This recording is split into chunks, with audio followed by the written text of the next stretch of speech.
बिस्मिल्लाहिर्रहमानिर्रहीम। Today's topic of discussion is S1 MCQs revision. तो past की स्टार्ट करते हैं।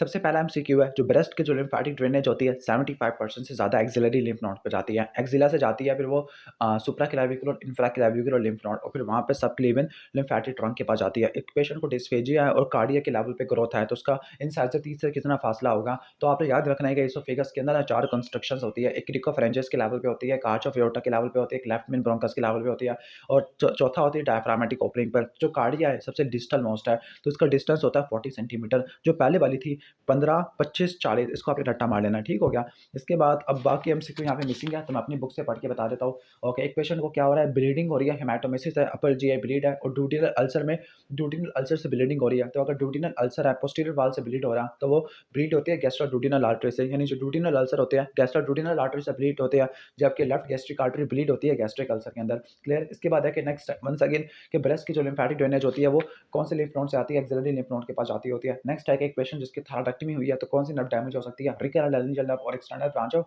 सुपीरियर लैरिंजियल नर्व होती है। ओके, ठीक हो गया। अब जो रिकरल लैरिंजियल नर्व होती है जो इंफीरियर थायरॉइड आर्टरी के साथ होती है, जबकि external laryngeal nerve superior thyroid artery के साथ होती है। नेक्स्ट एक पेशेंट है, ओके, ठीक हो गया। एक पेशेंट जिसने क्या किया है, थायरॉइडेक्टमी कर रहा है, तो उसने क्या किया है, एक टिश्यू को डाइसेक्ट किया जो कि थायरॉइड ग्लैंड के पीछे था, तो वो क्या था, पेरिट्रैकियल फेशिया। इसके बाद नेक्स्ट हम आगे चलते होते हैं। ओके, सबमैंडिबुलर ग्लैंड के लोअर लोब पे एक स्ट्रक्चर होता है, this structure is called facial artery. यानी सबमैंडिबुलर ग्लैंड से रिलेटेड कौन कौन से स्ट्रक्चर होते हैं, hypoglossal nerve, anterior facial vein, lingual nerve और फेशियल आर्टरी। तो फेशियल आर्टरी को आपने ध्यान से इसको लिफ्ट करना होता है और लाइगेट करना होता है। इसके बाद नेक्स्ट क्वेश्चन पे चलते होते हैं। ओके, एक सर्जन है जो कि अपेंडेक्टमी कर रहा है, ग्रिड आयरन इंसिजन कर रहा है। ओके, तो एक टिश्यू पे पहुंचा है deep to the oblique muscle fibres, ठीक हो गया। ओके, तो वो कह रहा है कि ट्रांसवर्सल एब्डोमिनस वगैरह को एक्सप्लेन कर रहा है कि जब जो अपेंडेक्टमी करते हैं ना, पहले एक्सटर्नल ओब्लिक आता है, फिर इंटरनल ओब्लिक आता है, फिर ट्रांसवर्सल एब्डोमिनस आता है, फिर इसके बाद आपके शुरू हो जाते हैं फेशिया ट्रांसवर्सालिस। तो वो लास्ट में जो मसल आपका ट्रांसवर्सल एब्डोमिनस मसल होता है। इसके बाद फेमरल रिंग के जो मीडियल बाउंड्री होती है वो लैक्रोनल लिगामेंट होता है। क्लियर। फेमरल रिंग क्या होती है, फेमरल कैनाल की ओपनिंग होती है। इसके अलावा और एमसीक्यू है कि अगर आप लेफ्ट एड्रीनलेक्टमी कर रहे हो तो इंफीरियर वेना कैवा नहीं आएगा, क्योंकि वो मिडिल लाइन में या राइट साइड पे देखने को मिलता होता है। इसके बाद जो सेंट्रल लिम्फ नोड की बायोप्सी होती है, उस लिम्फ नोड के लोग जो कि ट्यूमर के काफ़ी ज़्यादा करीब पड़ा हुआ है, सबसे पहले जो लिम्फेटिक ड्रेनेज लेगा। नेक्स्ट है कि जो प्रोस्टैटिक शीथ होती है ये प्री वेजिकल फेशिया से क्लोज हो जाती है। नेक्स्ट है pantaloon hernia. Pantaloon hernia inferior epigastric artery से स्टार्टर्स होता है और इंफीरियर एपिगैस्ट्रिक आर्टरी से जो लैटरल होता है वो आपका कहने का मतलब है इंडायरेक्ट होता है, और जो मीडियल होता है वो डायरेक्ट हर्निया होता है। इसके बाद नेक्स्ट है कि ड्यूरिंग गैस्ट्रिक सर्जरी, ओके, जो राइट और लेफ्ट गैस्ट्रिक एपिप्लॉय होती है ग्रेटर कर्वेचर पे होती है, लेजर कर्वेचर पे आपकी राइट और लेफ्ट गैस्ट्रिक आर्टरी होती है। इसके बाद है कि स्ट्रक्चर प्रिजर्व्ड इन मास्टेक्टमी, तो axillary vein, long thoracic nerve, thoracodorsal आ जाती है। 85% of lymphatic drainage axillary lymph node के पास जाती है। थायरॉइडेक्टमी में किस चीज़ को प्रिजर्व करना है, एक्सटर्नल कैरोटिड आर्टरी, इसके अलावा external laryngeal nerve, recurrent laryngeal nerve, thyroid pedicles, parathyroid gland है। Okay, deep ring occlusion test direct और इनडायरेक्ट को सेपरेट करता है। इनडायरेक्ट में पॉजिटिव आता है, डायरेक्ट में नेगेटिव आता है। Structures to be preserved in thyroidectomy, तो रिकरल लैरिंजियल नर्व और एक्सटर्नल लैरिंजियल नर्व है। क्रीमास्टिक मसल को नहीं, क्रीमास्टिक नर्व होती है, वैसे क्रीमास्टिक मसल कहना चाहिए था, तो वो होती है जेनिटल ब्रांच और जेनिटोफीमोरल नर्व होती है, और ये कहाँ से पास करती होती है, इंग्वायनल कैनाल से। नेक्स्ट है सुपीरियर मेसेंटेरिक आर्टरी का जो अयोर्टा से एंगल होता है। ओके, नॉर्मल 40 लेकर 60 होता है, अगर ये 25 से कम हो गया तो वो पैथोलॉजिकल होता है। नेक्स्ट है कंटेंट्स ऑफ कैलोट ट्रायंगल, तो कैलोट ट्रायंगल के जो कंटेंट होते हैं cystic artery, right hepatic artery and cystic lymph node होता है। क्लियर। और इसकी जो बाउंड्रीज होती है सुपीरियर सर्फेस ऑफ नहीं, inferior surface of liver, laterally cystic duct और मीडियली कॉमन हेपेटिक डक्ट होती है। Cause of hoarseness after thyroidectomy, तो रिकरल लैरिंजियल नर्व के डैमेज होने की वजह से होता है। जो डायरेक्ट इंग्वायनल हर्निया में जो मैश होता है वो कॉन्जॉइंट टेंडन और इंग्वायनल लिगामेंट के दरमियान में पेस्ट करते हैं। नेक्स्ट है कि थायरॉइडेक्टमी में किसको बचाना है, रिकरल लैरिंजियल नर्व होता है, डैमेज होगी तो हॉर्सनेस हो जाएगा। और ब्रेस्ट की जो लिम्फेटिक ड्रेनेज होती है वो एक्सिलरी लिम्फ नोड के पास जाती होती है। ओके, नेक्स्ट चैप्टर पे चलते हैं, एक्सीलेंट एंड इमरजेंसी चैप्टर है। ओके, अच्छा, जो मुझे सही लगेगा ना कि जिस एमसीक्यू में मुझे मिस्टेक लग रही है या मेरा क्या पॉइंट ऑफ व्यू है वो मैं आपको बता दूंगा इसमें, ठीक हो गया। इसके बाद नेक्स्ट एक पेशेंट है। ओके, एक पेशेंट जिसकी क्या हो चुकी है, वुंड की डिहीसेंस हो गया है। वुंड की डिहीसेंस क्या होता है, वुंड की डिहीसेंस होता है कि वुंड की लेयर्स खुल गई है, 1 सेंटीमीटर डिहीसेंस हो गया, तो उसके लिए बेस्ट ऑप्शन क्या होगा, आपने एब्डोमिनल बाइंडर अप्लाई करनी है। अगर इससे ज़्यादा होता तो आपने री ऑपरेशन करना था। क्वेश्चन नंबर 2 के अंदर चलते होते हैं, क्वेश्चन नंबर 2 पे चलते होते हैं। वुंड की कॉन्ट्रैक्शन मायोफाइब्रोब्लास्ट की वजह से होती है, ऐसे फाइब्रोब्लास्ट होते हैं जिसमें एक्टिन फिलामेंट आपको देखने को मिलता होता है। इसके बाद नेक्स्ट हम आगे चलते होते हैं। एक पेशेंट है जिसको ग्लास डोर लगा है, 5 सेंटीमीटर टाइडी, टाइडी मतलब क्लीन वुंड है, टिश्यू का लॉस कम से कम है, वुंड का गैप भी कम से कम है, और नर्व नर्व की भी इंजरी है, नर्व की इंजरी को एक्सक्लूड कर दो तो कौन कैसे वुंड को क्लोज करोगे? वंस अगेन प्राइमरी सुचरिंग करोगे, क्लियर? प्राइमरी सुचरिंग करोगे और प्राइमरी हीलिंग आप उसकी कर दोगे क्योंकि वुंड क्या था? टाइडी वुंड था, क्लियर? सही हो गया। इसके बाद हम नेक्स्ट आगे चलते होते हैं। जो प्राइमरी सुचरिंग होती है ये क्लीन वुंड्स के लिए करते हैं विद इन द 6 आवर्स। जो डिलेड प्राइमरी सुचरिंग होती है लैसेरेटेड वुंड के लिए करते हैं विद इन 48 आवर्स। जो सेकेंडरी सुचरिंग होती है इन्फेक्टेड वुंड के लिए करते हैं इन 10 टू 14 डेज। इसके बाद नेक्स्ट आप आगे चलते हैं कि पेशेंट को स्टैब वुंड हो गया चेस्ट के ऊपर, चेस्ट ट्यूब लगाई और 800 ml ब्लड आना शुरू हो गया। ओके, सही हो गया। तो इसके बारे में बेस्ट ऑप्शन क्या है? रिससिटेशन कैसे करोगे आप? आईवी फ्लूइड्स कैसे दोगे आप? आईवी कैनुला लगाओगे, 2 लार्ज बोर आईवी कैनुला आप पेस्ट कर दोगे। क्वेश्चन नंबर 5 के अंदर चलते हैं। क्वेश्चन नंबर 5 है कि एक पेशेंट है जिसको टेंशन न्यूमोथोरैक्स हो गया, तो आपने राइट प्लूरल स्पेस की डिकम्प्रेशन करनी है, नीडल डिकम्प्रेशन आपने करनी होती है। नेक्स्ट क्वेश्चन पे चलते होते हैं। एक पेशेंट है जिसको हेड इंजरी हो चुकी है, तो इसका आई रिस्पॉन्स यानी जो आई है वो पेनफुल स्टिमुलस से ओपन कर रहा है, तो इसका मतलब 2 हो जाएगा। वर्बल रिस्पॉन्स कंफ्यूज्ड है, कंफ्यूज का मतलब हो जाएगा 4 हो जाएगा, 2 4 6 हो गया। Motor response flexion to the pair है, 6 होती 9 हो गया, तो ये 9 आ जाएगा। 14 अगस्त पे एक बंदा था, वन व्हीलिंग कर रहा था तो गिर गया, चेस्ट की इंजरी हो गई विद डिस्निया। तो जो इमीडिएटली लाइफ थ्रेटनिंग होती है इनमें से जो बेस्ट ऑप्शन होगा टेंशन न्यूमोथोरैक्स है। कौन कौन सी इमीडिएटली लाइफ थ्रेटनिंग होती है? ओके, इसमें आपका फ्लेल चेस्ट, एयोटिक नहीं आती, एयरवे ऑब्स्ट्रक्शन आती है, टेंशन न्यूमोथोरैक्स है, कार्डिक टेम्पोराइड है, ओपन न्यूमोथोरैक्स और मैसिव न्यूमोथोरैक्स है। ये इमीडिएटली लाइफ थ्रेटनिंग होती है जिसके लिए प्राइमरी सर्वे आपने करना होता है। क्वेश्चन नंबर 8 के अंदर जीसीएस कैलकुलेट करना है, आप देख लेना, वही एमसीक्यू आ जाएगा। इसके बाद जो इंचार्ज टीम है सबसे पहले उसने क्या करना है? किसी भी ट्रॉमा वाली जगह पर ट्रायल्स वगैरह परफॉर्म करना है, red yellow green black, clear? इसके बाद नेक्स्ट आगे चलते होते हैं। एक पेशेंट है जिसको ब्लास्ट इंजरी हो चुकी है। अब यहाँ पे इसने लिखा है कि वो काफ़ी ज़्यादा एक्सीडेंट से खौफ ज़्यादा हो चुका है। हम साइकेट्री तो पढ़ नहीं रहे, ना ही बिहेवियर साइंस पढ़ रहे हैं या कोई एथिक्स तो नहीं पढ़े, तो उसका बेस्ट ऑप्शन क्या है? टिम्पैनिक मेम्ब्रेन की इंजरी हो चुकी है जिसकी वजह से वो लिसन नहीं कर पा रहा। ओके, इसके बाद सीट बेल्ट इंजरी है। सीट बेल्ट इंजरी से which of the following is least likely to occur? Okay, least likely to occur, skin की लैसेरेशन नहीं हो पाएगी, बाकी सब चीज़ें पॉसिबल हो सकती है। नेक्स्ट आगे चलते होते एक पेशेंट है जिसको बुलेट इंजरी लगी हुई है। Which of the following is an absolute indication of urgent थोरैकोटमी?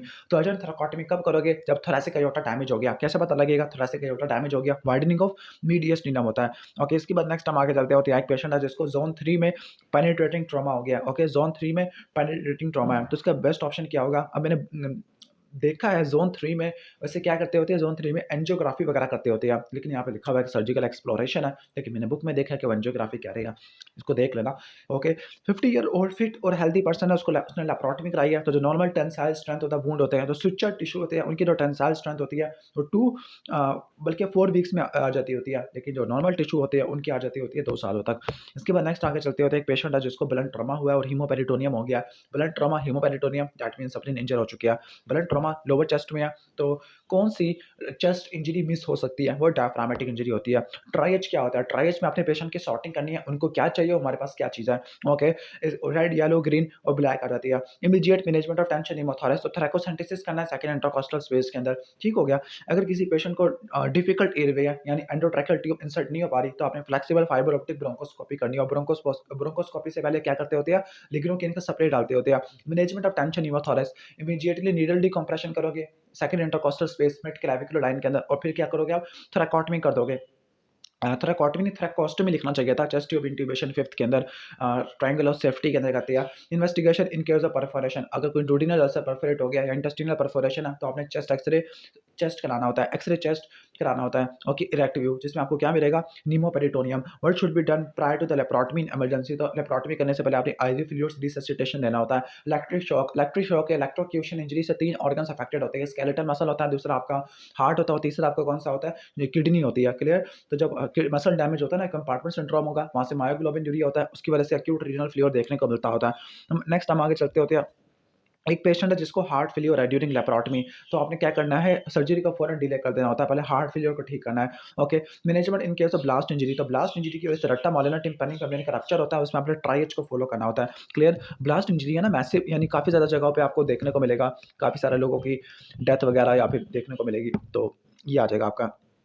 Next हम आगे चलते होते हैं।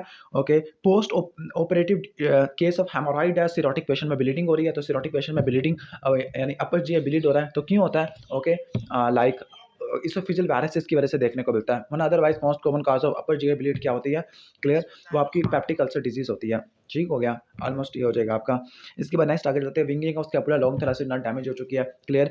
इसके बाद wound on the medial thigh है, मीडियल थाई पे वुंड है, that means obturator artery damage हो गई है, तो आपने टॉनिक वेट और प्रेशर से आपने ब्लीडिंग को रोकना होता है। रोड ट्रैफिक एक्सीडेंट है, सेकेंडरी स्विचिंग जब भी करनी होती है जब इन्फेक्टेड वुंड है और 10 से लेकर 14 दिन हो चुके हैं, ओके, इस केस में करनी है सेकेंडरी स्विचिंग। नेक्स्ट चलते होते हैं, left sided decompression of chest है, ओके, लेफ्ट साइडेड। अब 1 सेकंड स्टेटमेंट इनकम्प्लीट है, best investigation of choice stable करने के बाद सीटी स्कैन कर सकते होते हैं, लेकिन left side decompression of the chest tension haemothorax में करते हैं, बाकी स्टेटमेंट मिसिंग है। Winging of scapula injury to the long thoracic nerve की वजह से होता है। Immediate management after RTA, okay, RTA के बाद जो इमीडिएट मैनेजमेंट आपने क्या करनी होती है, okay, initial management after the RTA, okay, पहले तो आरटीए में इनिशियल मैनेजमेंट में प्राइमरी सर्वे करना होता है, सेकेंडरी सर्वे करना होता है, जो टेटनस टॉक्साइड होती है वो तो डेफिनेटिव केयर में प्रोवाइड करते होते हैं।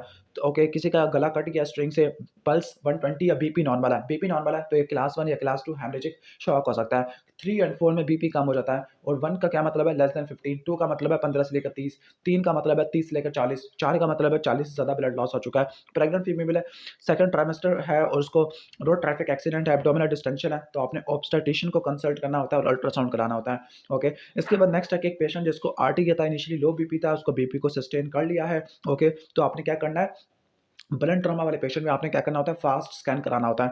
ब्लड ट्रॉमा अनस्टेबल है, फास्ट करना होता है, स्टेबल है तो आपने सिटी स्कैन करना होता है। Treatment of perforated duodenal ulcer, laparotomy किया, फिर आपने ग्राहम्स और मेंटल पाज रिपेयर किया। Signs of failed treatment of intestinal obstruction, तो अगर पैरोटिनाइटिस या परफोरेशन है तो उसका मतलब आपने सही से ठीक नहीं किया ऑब्स्ट्रक्शन को। इंटेस्टिनल रिसेक्शन और कॉली की पेन है, अब इंटेस्टिनल रिसेक्शन है यानी आपने आइलियम को निकाल दिया, तो उसकी वजह से ऑक्सैलेट के स्टोन्स की फॉर्मेशन ज़्यादा हो जाती है और नेफ्रोलिथियासिस देखने को मिलता है। Management of laceration on the forehead, तो फोरहेड के वुंड्स के लिए आपने प्राइमरी रिपेयर करना होता है, तो आप 24 घंटों के अंदर तक कर सकते होते हैं क्योंकि फेस में काफ़ी गुड ब्लड सप्लाई होती है। एयरवे की पोटेंसी कैसे चेक करोगे, आप पेशेंट से उसका नाम पूछोगे, अगर कोई बंदा बोल सकता है इसका मतलब है उसका एयरवे सिक्योर है, नहीं बोल सकता, हाइपोक्सिया, हाइपरकार्बिया, हॉर्सनेस, स्ट्राइडर है, दैट मीन्स एयरवे ऑब्स्ट्रक्शन है, जिसमें आप अ, चिन लिफ्ट, जाथ है, ड्यूडल एयरवे, ओरोफेरेंजियल एयरवे, ईटीटी, क्रिकोथायरॉयडोटमी और ट्रैकियोस्टोमी करते हैं। नेक्स्ट है हाई फिस्टुलोटमी, पेशेंट है हाई फिस्टुलोटमी, ओके, अब ये तो S2 का एनल क्लॉट का सवाल आ गया। फिस्टुलोटमी लो एनल फिस्टुला के लिए करते हैं आई थिंक, और इनकॉन्टिनेंस हो रही है। वन सेकंड, इनकॉन्टिनेंस क्यों होगी, एक्सटर्नल एनल स्फिंक्टर के डैमेज होने की वजह से। ब्लड ट्रॉमा है, लेफ्ट हाइपोकॉन्ड्रिया में ब्रूज है, लेफ्ट शोल्डर पे पेन रेडिएट हो रहा है, तो स्प्लीन का डैमेज हो चुका है, clear. Most common organ damage होता है इन case of blood trauma, okay. Fire arm injury है विद एंट्री और एग्जिट वुंड, एंट्री है और एग्जिट वुंड भी है, दैट मींस परफोरेटिंग वुंड है, तो आपने इस केस में क्या करनी होती है, एक एक्सटेंसिव डिब्राइडमेंट आपने करनी होती है एंट्री और एग्जिट वुंड पे, चाहे वो मिसाइल इंजरी है, चाहे जो मर्जी इंजरी है। Most common organ injured in blood trauma में स्प्लीन है, पेनिट्रेटिंग के अंदर लीवर आ जाती है, ओके। स्मॉल इंटेस्टाइन का कौन सा पार्ट ब्लड ट्रॉमा में डैमेज होता है, उसका आपका आंसर है जुजिनम। गन शॉट इंजरी में आपकी कौन सी डैमेज होती है, स्मॉल इंटेस्टाइन आ जाती होती है, क्लियर। इसके अलावा जो सीट बेल्ट इंजरी है, मिजेंटरी आ जाएगा। Initial step in the management of unilateral, okay, absent breath sound है, रोड ट्रैफिक एक्सीडेंट हुआ तो टेंशन हीमोथोरैक्स है, इमीडिएटली क्या करोगे, थैलेकोसेंटिसिस या needle decompression mid clavicular line में करोगे, सेकंड इंटरकोस्टल स्पेस के अंदर। डेफिनेटिव ट्रीटमेंट क्या होगा, चेस्ट ट्यूब इंट्यूबेशन या थैलेकोस्टोमी करोगे, fifth intercostal space mid axillary line के अंदर, okay. Winging of scapula injury to the long thoracic nerve की वजह से होता है। ब्लास्ट की इंजरी में ट्राइएज करोगे, ओके। और ब्लड ट्रॉमा में कौन सी इंजरी मिस हो सकती है, डेडली डिजन में, वो आपका होता है डायफ्रामेटिक इंजरी है, okay. One of the most controversial topic MCQ का वो आने वाला है, ओके। इसके बाद ये है कि 50 ईयर ओल्ड वुमन है जिसकी लेप्रोटमी हुई थी फॉर एडहेसियोलाइसिस है और उसको फीडिंग जुजुनोस्टोमी भी हो चुकी है, ओके। तो एलिमेंटल फार्मूला कब स्टार्ट करेंगे फीडिंग वाला, 4 से लेकर 6 घंटों के बाद, ओके। 4 से लेकर 6 घंटों के बाद फीडिंग स्टार्ट करेंगे आफ्टर लेप्रोटमी। इसके बाद नेक्स्ट है कि एक पेशेंट है जिसको एडवांस स्टेज इसोफेजियल कैंसर है, ओपीडी में आया है और स्कैपुला की प्रोमिनेंस है, यानी इतना ज़्यादा वीक हो चुकी है कि स्कैपुला भी नजर आना शुरू हो गया है, तो 30% प्रोटीन लॉस हो चुका है। अब इसमें कोई कॉन्सेप्ट नहीं है, फैक्चुअल क्वेश्चन है। इसके बाद नेक्स्ट क्वेश्चन पे चलते हैं। एक पेशेंट है जिसको 3rd डिग्री बर्न्स है, बर्न्स में जो स्ट्रेस फैक्टर होता है वो 2 होता है और उसकी बेसल एनर्जी रिक्वायरमेंट 1800 है, तो आपने इसको 2 से मल्टीप्लाई कर देना है। क्वेश्चन नंबर 4 के अंदर चलते हैं। एक पेशेंट है जिसको हेड इंजरी है और आपने एंटीनल फीडिंग आप दे रहे हो विद द फार्मूला, ओके।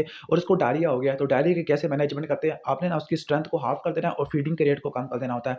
इसके बाद नेक्स्ट है कि न्यूट्रिशनल स्टेटस को आपने देखना होता है जिसके सर्जरी होने वाली है, तो बेस्ट क्या होगा, clinical parameters are the most important as compare to labs, तो weight loss per unit time की आपने देख लेना होता है। इसके बाद नेक्स्ट चलते होते एक पेशेंट है 70 ईयर्स ओल्ड का, पारेंटियल न्यूट्रिशन के अंदर है, तो आप क्या करोगे, तो आपने ग्लूकोज की आपने क्या करना है, ब्लड ग्लूकोज की एस्टिमेशन आपने करनी होती है, क्लियर, ठीक हो गया। ब्लड ग्लूकोज की एस्टिमेशन करनी होती है और ब्लड ग्लूकोज की मेजरमेंट मॉनिटरिंग डेली मॉनिटरिंग के अंदर आती होती है, clear. 30 year old multiparous woman है, ओरल न्यूट्रिशन सप्लीमेंट इस्तेमाल कर रही होती है, तो okay, which of the following यानी डाइल्यूट सॉल्यूशन क्यों रेकमेंड करते हैं ब्लॉटिंग, नोजिया और वॉमिटिंग को अवॉइड करने के लिए? अगर डायरिया भी ऐड कर देते तो 100/100 नंबर आ जाते।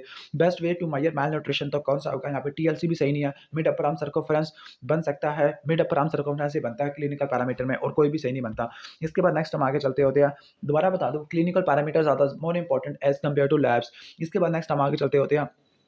ओके, तो मसल की जो प्रोटीन है, पॉजिटिव प्रोटीन बैलेंस कब होगा? इंसुलिन के प्रोडक्शन की वजह से, क्योंकि इंसुलिन क्या है, कौन सा हार्मोन है? एनाबॉलिक हार्मोन होता है। इसके बाद नेक्स्ट है कि टीपीएन इस्तेमाल कर रहा है, एक फीमेल टीपीएन इस्तेमाल कर रही है, उसको जॉन्डिस हो गया है और लीवर के एंजाइम एलिवेटेड है, दैट मीन्स हेपेटिक स्टीटोसिस हो गया है। तो आपने क्या करना होता है? फैट के कंटेंट को कम करना होता है। क्लियर?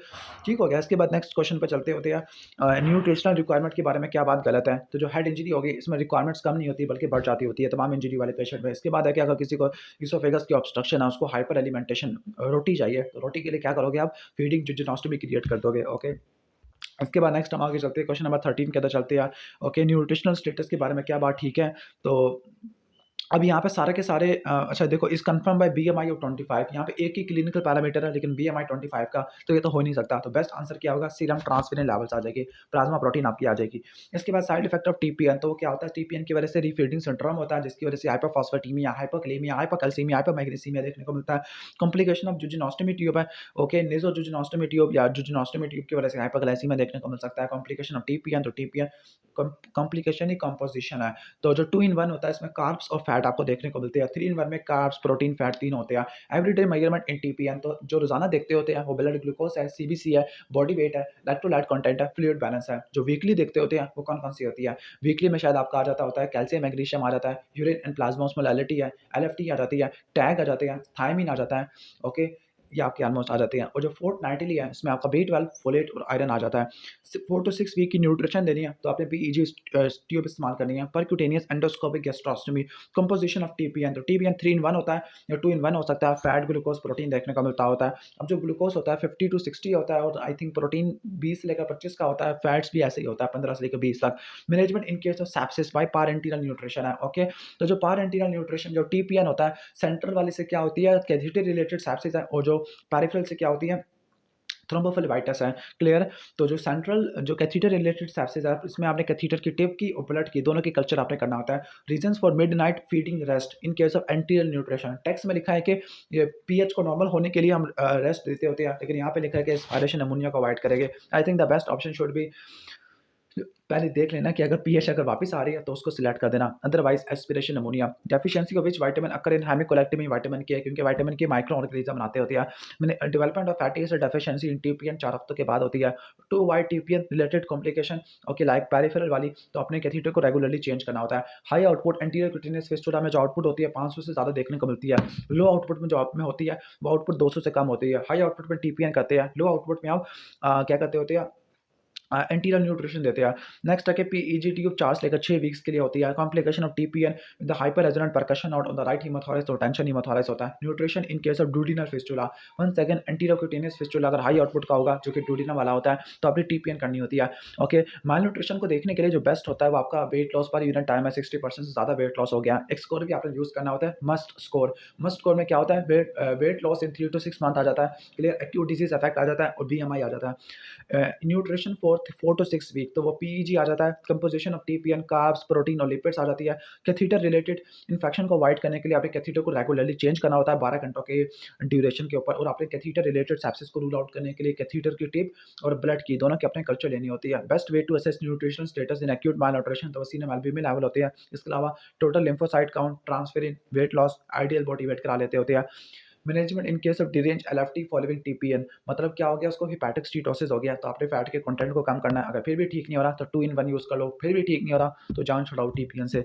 ऑलमोस्ट ये हो जाएगा। इसके बाद नेक्स्ट हम आगे चलते हैं।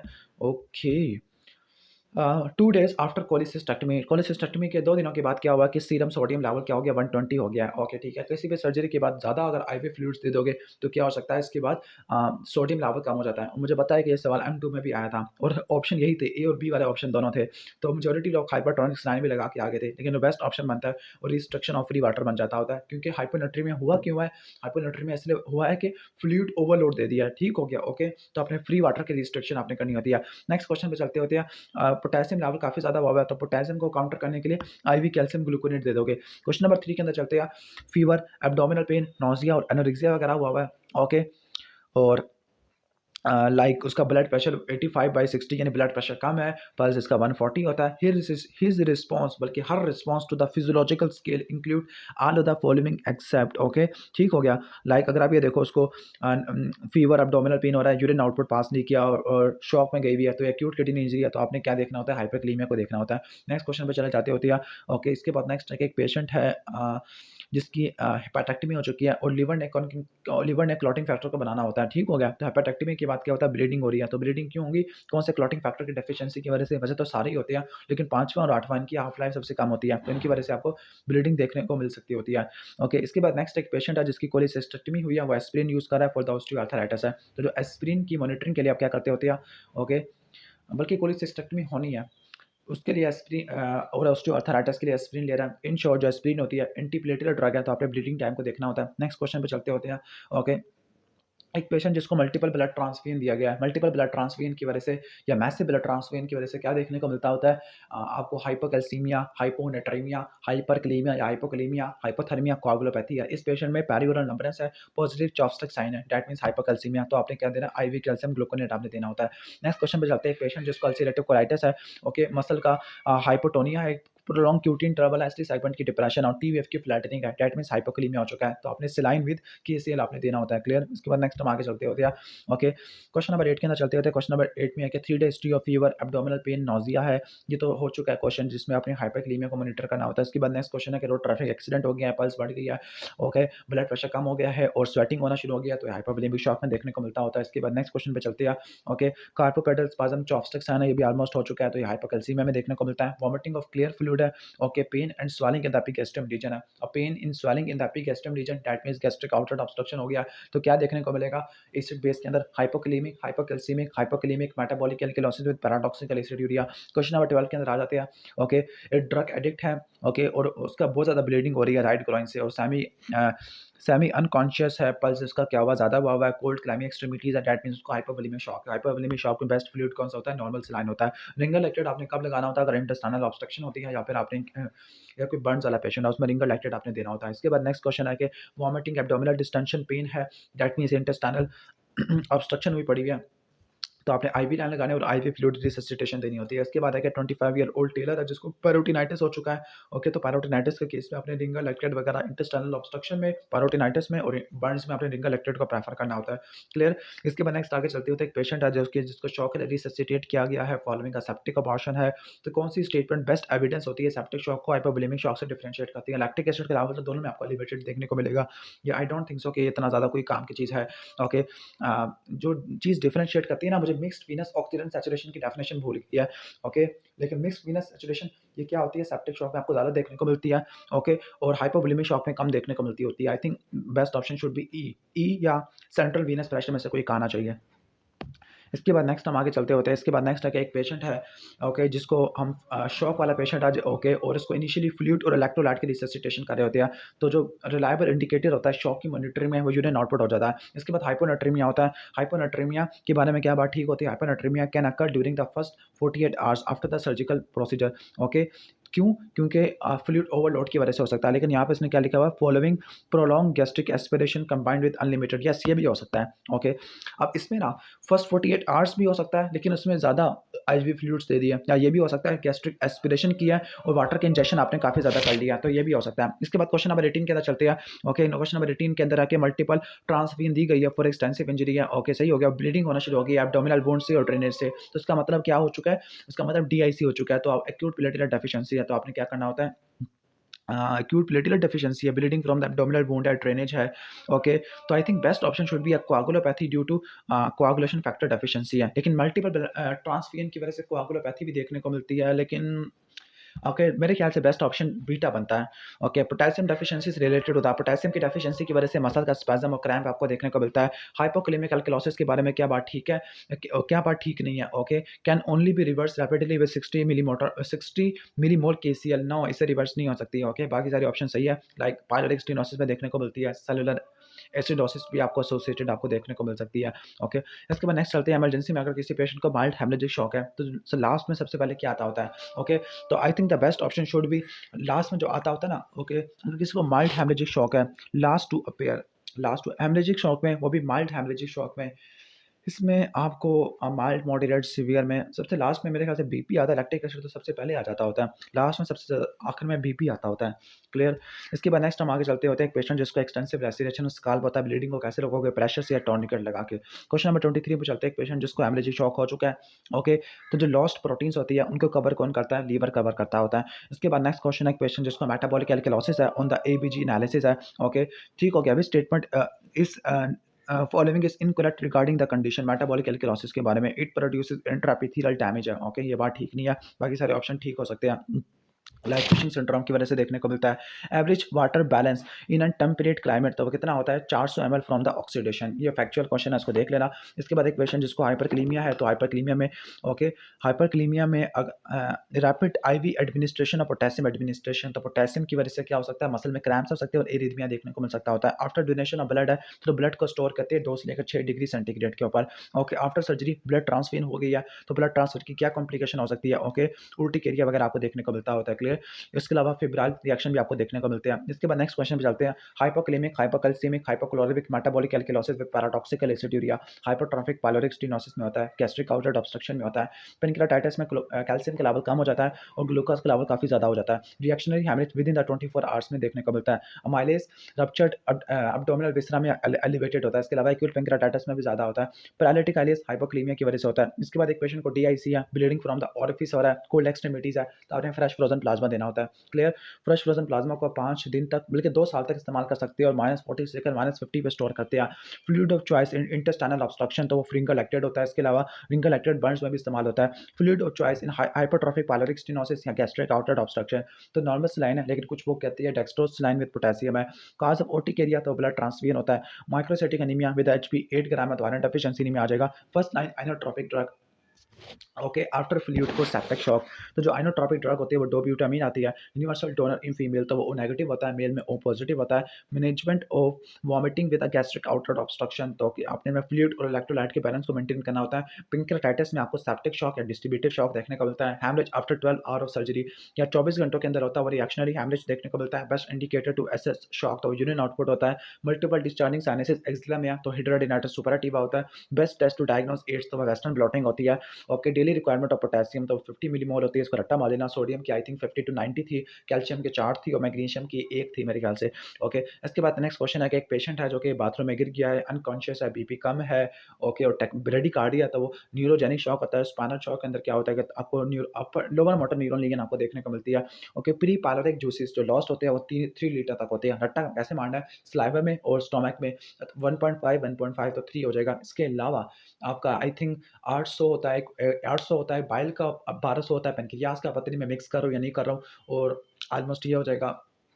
और आपका 3800 होता है आपका, मेरे ख्याल से 28 3600 या 2800 ये मेरे ख्याल से होता है जीआईटी के सिक्रीशन। एक मिनट मैं देख ही लूँ उसको, मैं मिक्स कर रहा हूँ मेरे ख्याल से, बुक से देख लो मैं।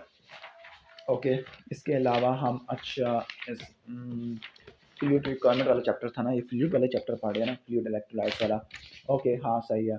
ओके, अच्छा, जो स्लाइवरी ग्लैंड में 1500 है, स्टोमक में भी 1500 होता है, बाइल में आपका 1200 होता है, पेनक्रियास में 1800 है, और जो इंटेस्टाइन का होता है वो 1800 होता है। टोटल कितना हो जाएगा, 6800, ये ऑलमोस्ट हो जाएगा। इसके बाद नेक्स्ट है मल्टीपल डिस्चार्जिंग साइनसिस, ये तो हो गया हमारा।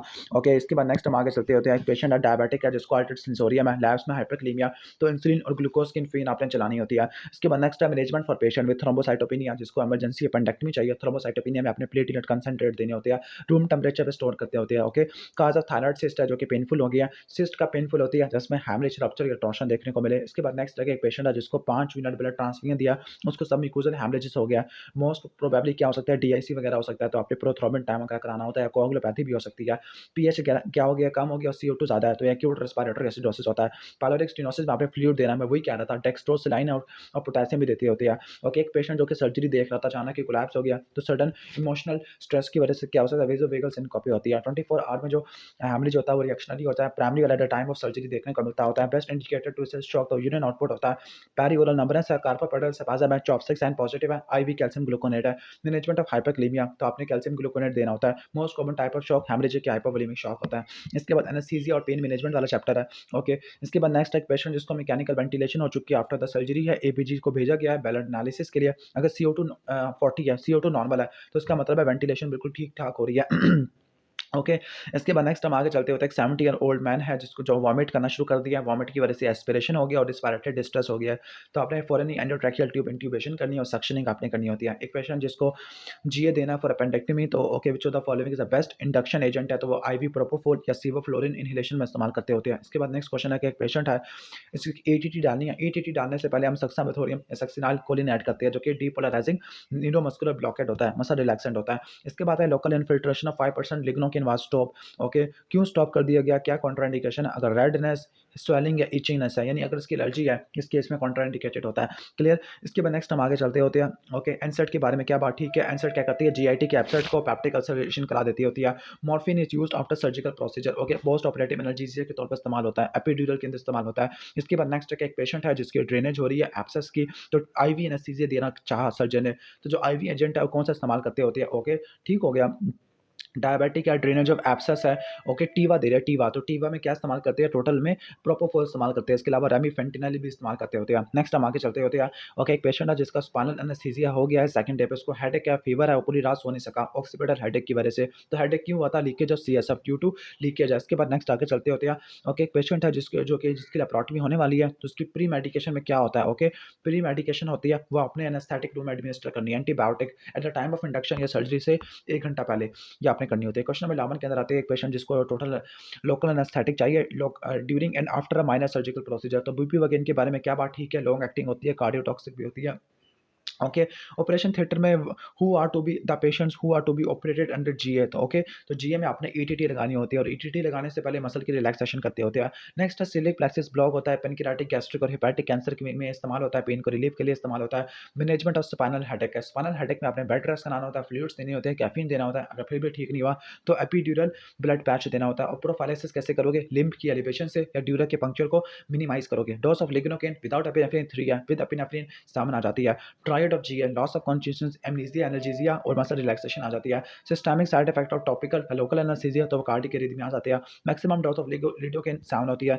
लिम्फ की एलिवेशन आफ्टर स्पाइनल एनेस्थीसिया, तो वो स्पाइनल हेडेक को प्रिवेंट करने के लिए इस्तेमाल होती है। Antibiotic that interfere with neuromuscular blockade, तो माइनोग्लाइकोसाइड होती है। ओके, इसके बाद नेक्स्ट है कि अगर किसी को इंजेक्शन दिया उसकी वजह से फ्रैक्चुरेंट स्वेलिंग हो गई और पेन हो रहा है, तो आपने होट फर्मेंटेशन और एनाल्जेसिया करना है। मोस्ट प्रोबेबली हीमाटोमा हो गया। Most effective analgesia to control pain after laparotomy, तो एपिड्यूरल होता है। पोस्ट ऑपरेटिव एनाल्जेसिया के तौर पर इस्तेमाल होता है, ओपियाइड इस्तेमाल करते हैं।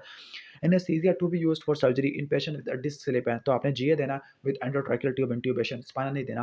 प्रिवेंशन ऑफ स्पाइनल हेडेक, तो आपने क्या करना है? फुट को रेज करना होता है, इसके अलावा ड्यूरल के पंक्चर को लिमिट करना होता है। बेस्ट इंडक्शन एजेंट फॉर जीए क्या होता है? प्रोपोफोल होता है। मसल रिलैक्सेंट आपका सक्सामेथोनियम इस्तेमाल होता है, सक्सामेथोनियम के बाद ईटीटी करते होते हैं। इसके बाद नेक्स्ट है कि cause of spinal headache following spinal anaesthesia, तो सीएसएफ का प्रेशर कम हो गया ड्यू टू लीकेज है, तो इसमें आपने बेड रेस्ट करना है, डार्क रूम के अंदर एनाल्जेसिया और मसल रिलैक्सेशन देनी होती है। प्रिवेंशन कैसे करोगे? लेग की रेस करोगे after spinal anaesthesia. Triad of G है, तो एमनीसिया, एनर्जीजिया और मसल रिलैक्सेशन आ जाती है। डोज ऑफ लिग्नोकेन 3 mg होता है, विदाउट एपिनेफ्रिन, और विद एपिनेफ्रिन 7 mg आ जाता है। Antibiotic that interfere with neuromuscular blockade, तो अमाइनोग्लाइकोसाइड होती है। क्लियर? इसके बाद नेक्स्ट आगे चलते हैं, सर्जिकल इन्फेक्शन वाला टॉपिक है हमारा। ओके, सर्जिकल इन्फेक्शन वाला टॉपिक है। ओके, सही है। अब क्वेश्चन नंबर 1 2 3, इतने लंबे लंबे क्वेश्चन कौन पढ़ेगा, और ना ही वजह में आने होते हैं। Okay, which of the following changes have could have made this wound a less favorable environment for the infection, तो आपने वुंड के इन्फेक्शन को मिनिमाइज करना है, तो कैसे करोगे? आपने ऑपरेशन के टाइम को कम कर देना है और वुंड की कंटामिनेशन को आपने रिड्यूस कर देना है। ठीक हो गया। क्वेश्चन नंबर 2 के अंदर चलते होते हैं। Okay, which of the following characteristics of the patient increases the risk of wound infection, तो वुंड इन्फेक्शन का जो रिस्क होता है ये इम्यूनोसप्रेसेंट वाले में ज़्यादा हो जाता है, कीमोथेरेपी लेने की वजह से होता है। इसके बाद नेक्स्ट है कि which of the following changes in the care of the patient would decrease the chances of post operative wound infection है, तो पोस्ट ऑपरेटिव वुंड इन्फेक्शन को कैसे कम कर सकते हैं? इस पेशेंट में आपने यूटीआई को ठीक कर देना बिफोर सर्जरी, क्योंकि most common hospital acquired infection इस यूटीआई होता है। जो ग्लूटाराल्डिहाइड होता है ये एंडोस्कोप को स्टेरिलाइज करने के लिए इस्तेमाल होता है। जो ग्लूटाराल्डिहाइड होता है ये टीबी और स्पोर्ट्स के लिए सिर्फ इफेक्टिव होता है। इसके बाद नेक्स्ट क्वेश्चन पर चलते हैं। Pain and inflammation of ball of left foot है, ओके, और रेड स्ट्रिक्स जा रही है extending up to the inner aspect of his leg है। ओके, सही हो गया। तो मोस्ट एंटीबायोटिक कौन सी होगी? Okay, while awaiting specific culture insulin sensitivity, once again क्या होगी, पेनिसिलिन होगी। ओके, डायग्नोस क्या है, सेलुलाइटिस और लिम्फेंजाइटिस भी आपको देखने को मिल रहा है। इसके बाद है कि which of the following statement is correct for the pseudomembranous colitis. अब सूडोमेम्ब्रेनस कोलाइटिस में सर्जरी आपने कब करनी है, जब डिजीज ठीक नहीं हो रहा, फेलियर ऑफ मेडिकल थेरेपी है या मैकाकोलोन है। क्लियर। इसके बाद नेक्स्ट चलते हैं क्वेश्चन नंबर 7 के अंदर चलते हैं। 50 ईयर ओल्ड यूनिवर्सिटी प्रोफेसर है जिसकी इमरजेंसी कोलेसिस्टेक्टमी वगैरह होनी है। Okay, third post operative day में वुंड में इन्फेक्शन होना शुरू हो गया, तो जो मोस्ट लाइकली ऑर्गेनिज्म है स्टाफिलोकोकस या स्ट्रेप्टोकोकस फिसालिस, इनकी वजह से देखने को मिलता होता है। ओके, इसके बाद नेक्स्ट हम आगे चलते होते हैं। During the wound closure after the operation for acute appendicitis, surgeon ने यूनिपोलर डायथर्मी इस्तेमाल किया है। Unipolar diathermy to avoid electrical burn at the electrode side. इसके अलावा पेस मेकर वाले में भी इस्तेमाल नहीं कर सकते होते।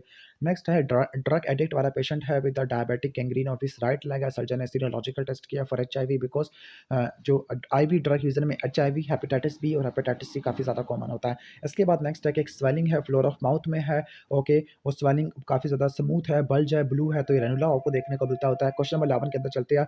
ओके, एक पेशेंट है जिसको डिस्कम्फर्ट एक्जिला में देखने को मिलती है, पेन, टेंडरनेस और काफ आ रही है, मल्टीपल डिस्चार्जिंग पोर्स है, तो ये हिड्रोडिनाइटिस सुपराटिवा होता है, ये स्टाफिलोकोकस ऑरियस की वजह से देखने को मिलता होता है। क्लियर। इसके बाद नेक्स्ट हम आगे चलते होते हैं। Which factor surgeon consider very important to be monitor to reduce the wound infection, तो सर्जिकल इंस्ट्रूमेंट की स्टेरिलाइजेशन आपने करनी होती है। Hot air oven sharp edges instrument के लिए लाइक नाइफ के लिए और स्मॉल सीजर के लिए इस्तेमाल होता है। इसके अलावा ऑफ्थल्मिक इंस्ट्रूमेंट्स के लिए भी इस्तेमाल होता है। नेक्स्ट हम आगे चलते होते हैं। एक पेशेंट है, जूनियर को बता रहा है कि वुंड की क्लोजर आपने करनी होती है इन केस ऑफ पेरोटिनाइटिस है। ओके, लेकिन वुंड को आपने ओपन कब रखना होता है। ओके ओके, तो वुंड को जब ओपन रखना है जब वुंड में इन्फेक्शन हो, कंटामिनेशन हो, और ताकि जब वो ठीक हो जाए फिर आपने वुंड को बंद कर देना है, to drain the wound to ensure less serious wound infection. इसके बाद एक पेशेंट है जिसको एक्सटेंसिव नेक्रोसिस ऑफ सक्रोटम है, राइट मींस फोनियर गैंग्रीन हो चुका है। Main line of management of इस प्रॉब्लम क्या होगा, यानी नेक्रोटाइजिंग फेशियाटिस में आप सर्जिकल डिब्राइडमेंट करते होते हैं, ग्राफ्टिंग देते होते हैं, IV एंटीबायोटिक देते होते हैं। इसके अलावा और क्या करते होते हैं, like antibiotic like Banjal penicillin और मेट्रोनिडाजोल इस्तेमाल करते होते हैं। इसके बाद नेक्स्ट एक पेशेंट है जिसको कोमॉर्बिडिटीज़ होती है। ओके, कोलिसिस्टेक्टमी हो रही है। Okay, which of the following is the most contributing factor in this, तो कोमॉर्बिडिटीज़ कौन सी जिसको आपने देखना होता है वो ओबेसिटी होती है। क्लियर, सही हो गया। इसके बाद नेक्स्ट हम आगे चलते हैं। क्वेश्चन नंबर 17 के अंदर चलते हैं। While dealing with the wound infection occurring after the laparotomy for typhoid है। ओके, वन में consider. Okay, body defence take 4 hours to mobilise, this is called disease period होता है, इसमें एंटीबायोटिक आपने देनी चाहिए। इसके बाद नेक्स्ट है कि यंग बॉय इमरजेंसी में आया 4 days after the road traffic accident है, उसको नेक्रोटाइजिंग फेशियाटिस है, तो ये सर्जरी होती है। तो ये सर्जरी कह रहा हूँ, ये जो इन्फेक्शन होता है सैनाजेस्टिक इन्फेक्शन होता है, सैनाजेस्टिक स्प्रेडिंग गैंग्रीन है जिसको सबडर्मल गैंग्रीन कहते होते हैं। इसके बाद नेक्स्ट एक पेशेंट है। ओके, 50 ईयर ओल्ड फार्मर है जिसको टेटनस का इन्फेक्शन हो गया, कन्वर्जन डेवलप हो गया, तो ये जो टेटनस होता है ना एक्सोटॉक्सिन प्रोड्यूस करता है जो कि CNS को डैमेज कर देती है। सिफिलिस क्या होता है, सिफिलिस एंड आर्टराइटिस ओब्लिटरेंट करा देता है, थोरेसिक एयोर्टिक एनेरिज्म भी करा देता होता है। इसके बाद नेक्स्ट है मल्टीपल इनलार्ज लिम्फ नोड है, TB में lymph node, matted lymph node देखने को मिलते हैं। बैक्टीरियल फ्रेजिलस होता है, बैक्टीरियल फ्रेजिलस के बारे में क्या बात ठीक है, it is sensitive to the imidazole, metronidazole या इमिडाजोल से सेंसिटिव होता है। क्वेश्चन नंबर 23 पे चलते होते हैं। क्वेश्चन नंबर 23 है, while making protocol of antibiotic therapy है, तो जो प्रोफाइलैक्सिस होती है ना, ओके, किस में देनी है, अगर किसी को क्रोनिक कोलिसिस्टाइटिस और उसमें आपने कोलिसिस्टेक्टमी आपने करनी होती है, उसमें आपने प्रोफाइलैक्सिस देनी होती है। आरआईसी पिलास सुपरफिशियल लिम्फेटिस को इन्वॉल्व करता होता है। उसके बाद नेक्स्ट हम आगे चलते होते हैं। young boy है during an accident get a lacerated wound in his left shin है। ओके, और चाइल्ड टॉक्सिक और टैकीकार्डिक है, लैसिनेटेड वुड है, लिम्स की स्वेलिंग को टेंडरनेस हो गई है, गैस ग्रीन को एक्सक्लूड करने के लिए आपने एक्सरे लिम कराना होता है। इसके बाद नेक्स्ट है कि लीवर एब्सेस को drainage. Okay, lady after the drainage of liver abscess है तो उसको कंटिन्यूस ड्रेन लगा दिया। ओके, ठीक हो गया। जो होता है ना liver abscess, it can lead to chronic discharging sinus है। इसके बाद नेक्स्ट हम आगे चलते हैं। Signs of gas gangrene due to myonecrosis, तो स्किन की डिस्कलरेशन होती है, एडीमा होता है, क्रेपिटस होता है, एपल डिकेइंग ओडल देखने को मिलता है। टाइटस इम्यूनोग्लोबुलिन आपने कब देनी होती है। ओके, ठीक हो गया। ओके, एडमिनिस्ट्रेशन, अगर वुंड क्लीन है, no TIG in the last 10 year, उस केस में आपने देनी होती है। Causative agent of gas gangrene clostridium perfringens होता है। सर्जिकल स्क्रब को कैसे स्टेरिलाइज करोगे, पायोडीन 7.5 से और क्लोरहेक्सिडिन से। Cause of collar stud abscess to be TB की वजह से होती है। नेक्रोटाइजिंग फेशियाटिस का क्या ट्रीटमेंट होता है, डिब्राइडमेंट, बायोप्सी और एंटीबायोटिक कवर है।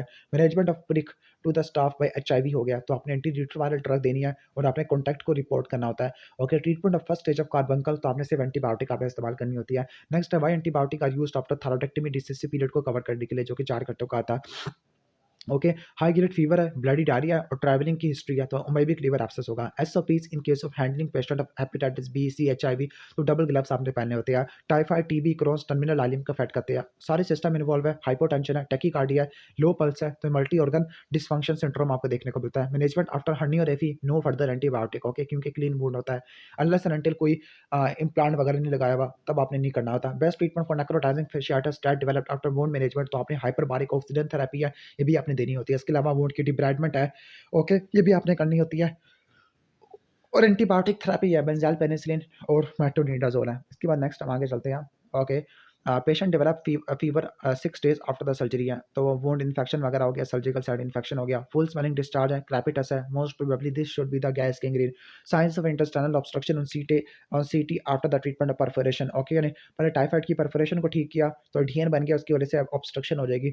ओके, इंसिडेंट ड्रेनेज के बाद आप कल्चर सेंसिटिविटी कराते होती है। Precaution required in case of HIV patient for surgery तो डबल ग्लव्स आपने पहने होते हैं। एचआईवी की ट्रांसमिशन को रोक रहा तो आपने डबल ग्लव्स पहने हैं। Cause of infection in baby delivered by thy या जिसने काऊ का डंग यूज कर लिया तो वो कोलेस्ट्रीडियम टेट्राइटेट्रस हो सकता है। नेक्रोटाइजिंग फेशियाटिस में वाइड एक्सियन करते हैं, एंटीबायोटिक का कवर देते हैं, हाइपरबारिक ऑक्सीजन थेरेपी इस्तेमाल करते होते हैं। नेक्स्ट आगे चलते हैं, management of right sided neck mass with a chronic cough है तो आपने एटीटी स्टार्ट करना होता है। Best and the safest chemical to clean site of surgery and the surrounding तो पाउडीन आयोडीन होती है।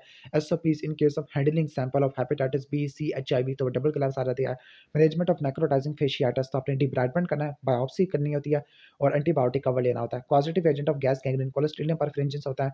मायोनेक्रोसिस की साइंस मिलती है, स्किन डिस्कलरेशन एडिमा क्रेपिटस होता है। Cause of cholesterol abscess TB की वजह से होता है, लिम्फ नोड मैटेड होते हैं।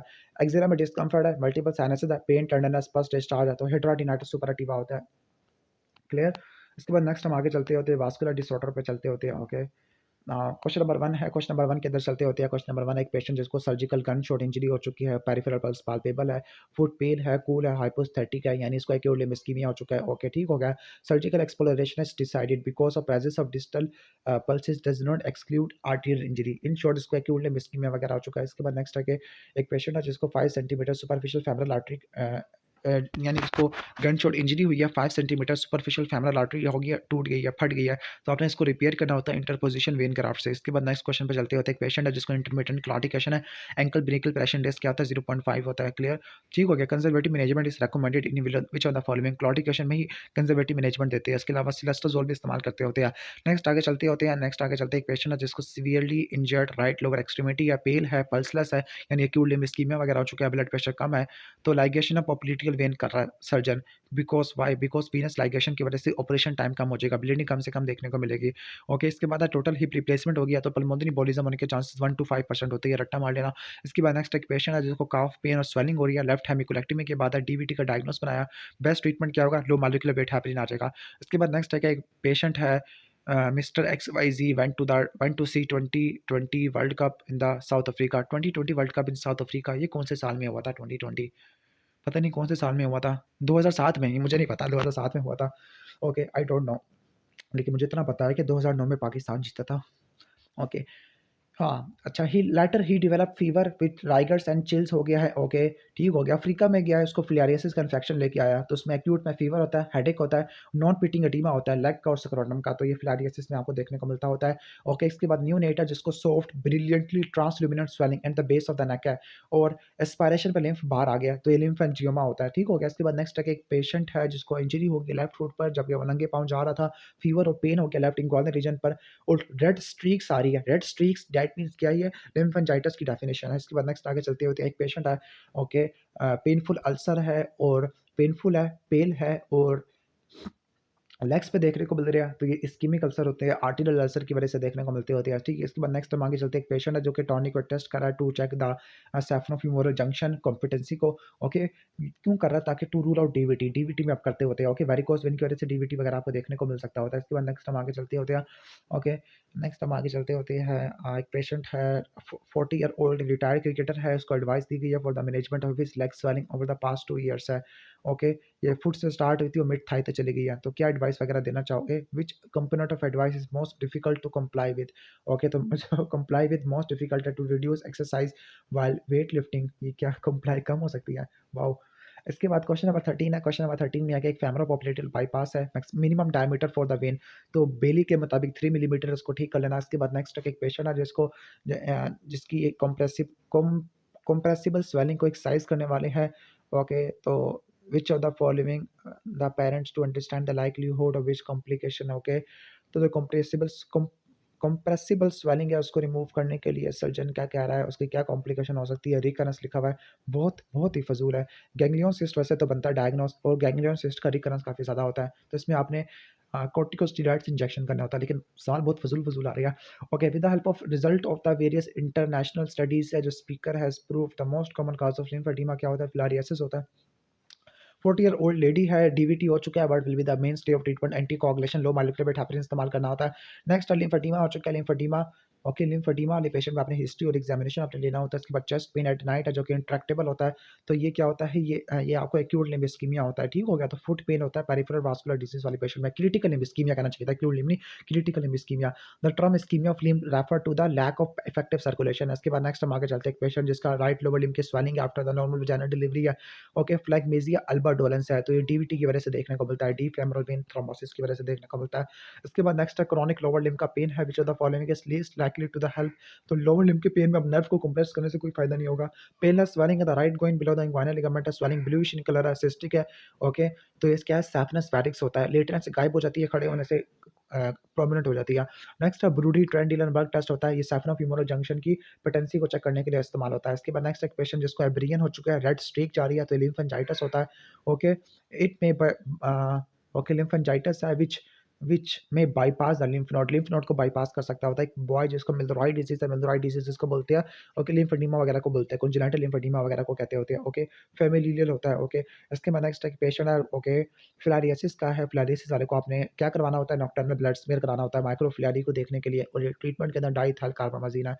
नेक्स्ट हम चलते होते हैं, लोअर लिम्ब की एंजियोग्राफी हो रही है before the repair of traumatic arteriovenous fistula होता है, which of the following is irrelevant. तो इररेलेवेंट क्या होगा, कंसेंट फॉर्म है, रीनल डिसफंक्शन, ये इसमें इररेलेवेंट होता है। इसके बाद नेक्स्ट हम आगे चलते होते हैं, एक पेशेंट जिसको रोड ट्रैफिक एक्सीडेंट हुआ है, लेग स्वॉलन हो गया, टेंडर और टेंस हो गया, टिबियल आर्टरी वीक हो गया। ओके, तो आपने इमीडिएट स्टेप क्या लेना होता है, ठीक हो गया। ओके, स्वॉलन, टेंडर और टेंस है, मसल की स्टिफनेस, तो ये आपको देखने को मिलता है कंपार्टमेंट सिंड्रोम में। इसमें आपने क्या करनी है, फेसियोटमी आपने कर देनी है। ओके, एमसीक्यू खत्म ही नहीं हो रहे। क्वेश्चन नंबर 29 के अंदर चलते हैं, एक पेशेंट जिसको रिकरेंट अटैक्स ऑफ फीवर है for the last few years है, now he completes the swelling of the feet and ankles है, नॉन पिटिंग एडिमा और बायलैटरल हाइड्रोसीला, तो ये फिलारियासिस में देखने को मिलता है। फुगाटी कैथीटर आपने आर्मेंटेरम में डाला, आर्मेंटेरम ऑफ द थीटर, ये क्या होता है, आर्मेंटेरियम, या तो मेरी प्रोनाउंसिएशन खराब है। एक्यूट लिम्ब इस्कीमिया में इस्तेमाल होता है to remove the blood clot from the arteries है। यहाँ पे आके वीडियो में बहुत ज़्यादा बोरिंग हो गई है, क्योंकि एमसीक्यू फजूल आना शुरू हो गया। ओके, इसमें क्या करूँ मैं, क्या कैसे इंटरेस्ट पैदा करूँ। ओके, इसके बाद नेक्स्ट क्वेश्चन है, एक पेशेंट है जिसको एयोर्टिक एन्यूरिज्म हो चुका है, which of the following is correct and relevant to the problem. तो इसमें ओवरऑल मोर्टेलिटी आफ्टर रप्चर 70% से ज़्यादा देखने को मिलती है। Which of the following is not indicated in the presence in the assessment of varicose when. Okay, varicose vein में वेंट्रिकुलोग्राफी नहीं करते होते। ओके, इसके बाद नेक्स्ट एक सिक्योरिटी गार्ड है, उसको वीनस अल्सर डेवलप हो चुका है, तो okay, which of the following has a strong association, और टेलीपीस इक्विनोवायरस होता है, इसका स्ट्रांग एसोसिएशन देखने को मिलता है।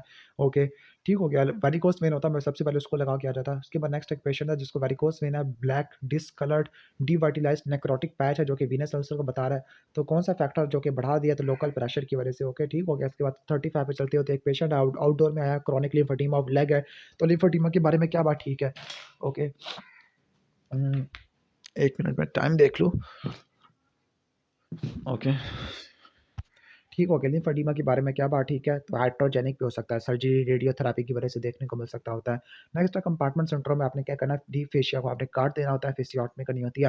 Most common cause of lymphatic disorder lymphedema filariasis होता है। Most common cause of leg ulcer chronic venous insufficiency due to prolong starting varicose vein की वजह से होती है। इंटरमिटेंट क्लॉटिकेशन, इरेक्टाइल डिसफंक्शन है, इंपॉर्टेंस है, डिक्रीज डिस्टल पल्सेस है, ये एयोर्टोइलिक ऑब्स्ट्रक्शन में होता है, लैरिज सिंड्रोम में होता है। Management of varicose ulcer compression stocking आपने लगानी होती है। First line treatment of compartment syndrome fasciotomy करनी होती है। Management of varicose vein DVT, तो कभी भी सर्जरी नहीं करनी होती अगर वेरिकोस वेन में डीवीटी है, पेल्विक लिम्फ नोड इरिटेशन है तो सेकेंडरी लिम्फेडिमा हो जाएगा। फेमरोपोप्लिटियल बाईपास में आप इस्तेमाल करते हैं ऑटोलोगस ग्रेड वेन का ग्राफ्ट है, जबकि अयोटो इलिक में आप डेक्रियन ग्राफ्ट इस्तेमाल करते हैं। Test for filariasis nocturnal blood smear है फॉर माइक्रोफिलारी को देखने के लिए, और ट्रीटमेंट में डाइथल कार्बामेज़िन है। When preserve in case of varicose when surgery तो डीप एपिगैस्ट्रिक वेन आ जाती होती है। क्लियर। इसके बाद है 4 सेंटीमीटर लीजन है, शॉर्ट सेगमेंट डिजीज है तो आपने एंजियोप्लास्टी स्टंटिंग करनी होती है। Non invasive disease for DVT तो डुप्लेक्स अल्ट्रासाउंड होता है। Non invasive investigation for varicose when 1 second duplex ultrasound है। एल्डरली पेशेंट है जिसकी हिप सर्जरी हुई है तो डीवीटी आपको देखने को मिल सकता है। Treatment of intermittent claudication vasodilator आपने इस्तेमाल करनी होती है।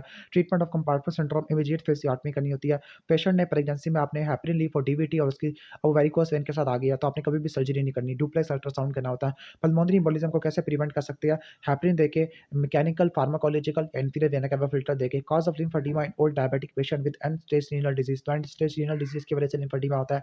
Causative agent of filariasis Wuchereria bancrofti होती है। Black second and third toe है। फेमरल आर्टरी की ऑब्स्ट्रक्शन है proximal to the knee joint. Okay, femoral artery नीचे आ जाती है नी जॉइंट से नीचे। अच्छा, ठीक है, तो इसमें आपने रीएम्प्यूटेशन करनी है और एंजियोप्लास्टी करनी है। गैंग्रीन तो वाव है, रीएम्प्यूटेशन ये मैं चेक करूँगा, थोड़ा सा कंफ्यूजिंग पॉइंट है। Okay, patient was prepared for the ligation of saphenofemoral junction, उसको डीवीटी का तो आपने सर्जरी नहीं करनी होती। Sural nerve damage with a short saphenous vein surgery में डैमेज हो जाती है। लिम्ब का साल्वेज होता है। वास्कुलर इंजरी पे डिपेंड करता है कि कितनी वास्कुलर इंजरी है। पेशेंट अफ्रीका से आया, लिम्ब के स्वेलिंग है तो फिलारियसिस है। थ्रोम्बोजाइटिस ओब्लिटरेंस बल्जर डिजीज होता है, टिबियल आर्टरी को इन्वॉल्व करता है। फोगाटी कैथेटर एम्बोलेक्टमी के लिए इस्तेमाल होता है। Best diagnostic test for varicose vein Doppler study होती है। Inferior vena cava filter pulmonary embolism को प्रिवेंट करने के लिए इस्तेमाल होता है। फेमरल आर्टरी को लाइगेट किया और पल्स गायब होगी तो एक कंपार्टमेंट सिंड्रोम होता है। अयोर्टा का रिपेयर आपने कब करना है? जब 5.5 से ज़्यादा एन्यूरिज्म देखने को मिले।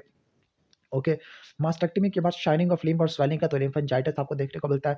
मैटरल वेल प्रोस्थेसिस लिम्ब का इस्कीमिया हो गया आफ्टर 4 आवर्स तो आपने एम्बोलेक्टमी वगैरह करनी होती है। ओके, और कैथीटर रिलेटेड एम्बोलेक्टमी करनी है मेन। Drug to stop before the surgery. Okay, तो सर्जरी से पहले आपने जो क्लोपिडोग्रिल को आपने स्टॉप कर देना, एंटीप्लेटलेट ड्रग को आई थिंक 6 हफ्ते पहले स्टॉप कर देते हैं। Management of women in third trimester pregnancy with dilated tortuous vein है तो आपने डुप्लेक्स अल्ट्रासाउंड करना है, रीअश्योरेंस करनी होती है। Management of non painting oedema of the scrotum and the leg है तो कंप्रेशन और एलिवेशन आपने करनी होती है। क्लियर, के लिए फटीमा है, कंप्रेशन एलिवेशन करनी है, सर्जरी कर सकते होती है। मेन कंप्रेशन एलिवेशन होती है। How will you prevent DVT in female जिसको पेनक्रेटाइटिस है तो आपने लो मॉलिक्यूलर वेट की प्रोफाइलेक्सिस देनी होती है। Cause of ulcer in case of history of varicose vein तो वीनस हाइपरटेंशन की वजह से होता है। Clinical test for acute limb ischemia मैंने कभी नहीं पढ़ा बेकर साइन, अगर आपको बताया तो आप बता देना। मेरे बेकर सिस्ट पढ़ा हुआ है कि जो पोप्लिटियल सिस्ट होती है।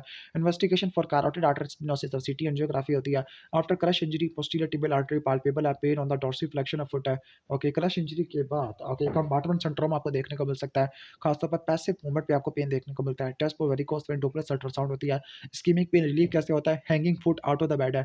ओके, इसके बाद नेक्स्ट एक पेशेंट है जिसका कोई सर्जरी नहीं है, कोई हिस्ट्री नहीं है, लिम्फ स्वेलिंग इडियोपैथिक है तो प्राइमरी लिम्फेडिमा आ जाएगा। Severe pain in calf on walking है जो कि रेस्ट लेने पे ठीक हो जाता है तो क्रॉनिक लिम्फ इस्कीमिया होता है जिसको हम क्या बोलते हैं इंटरमिटेंट क्लॉटिकेशन है।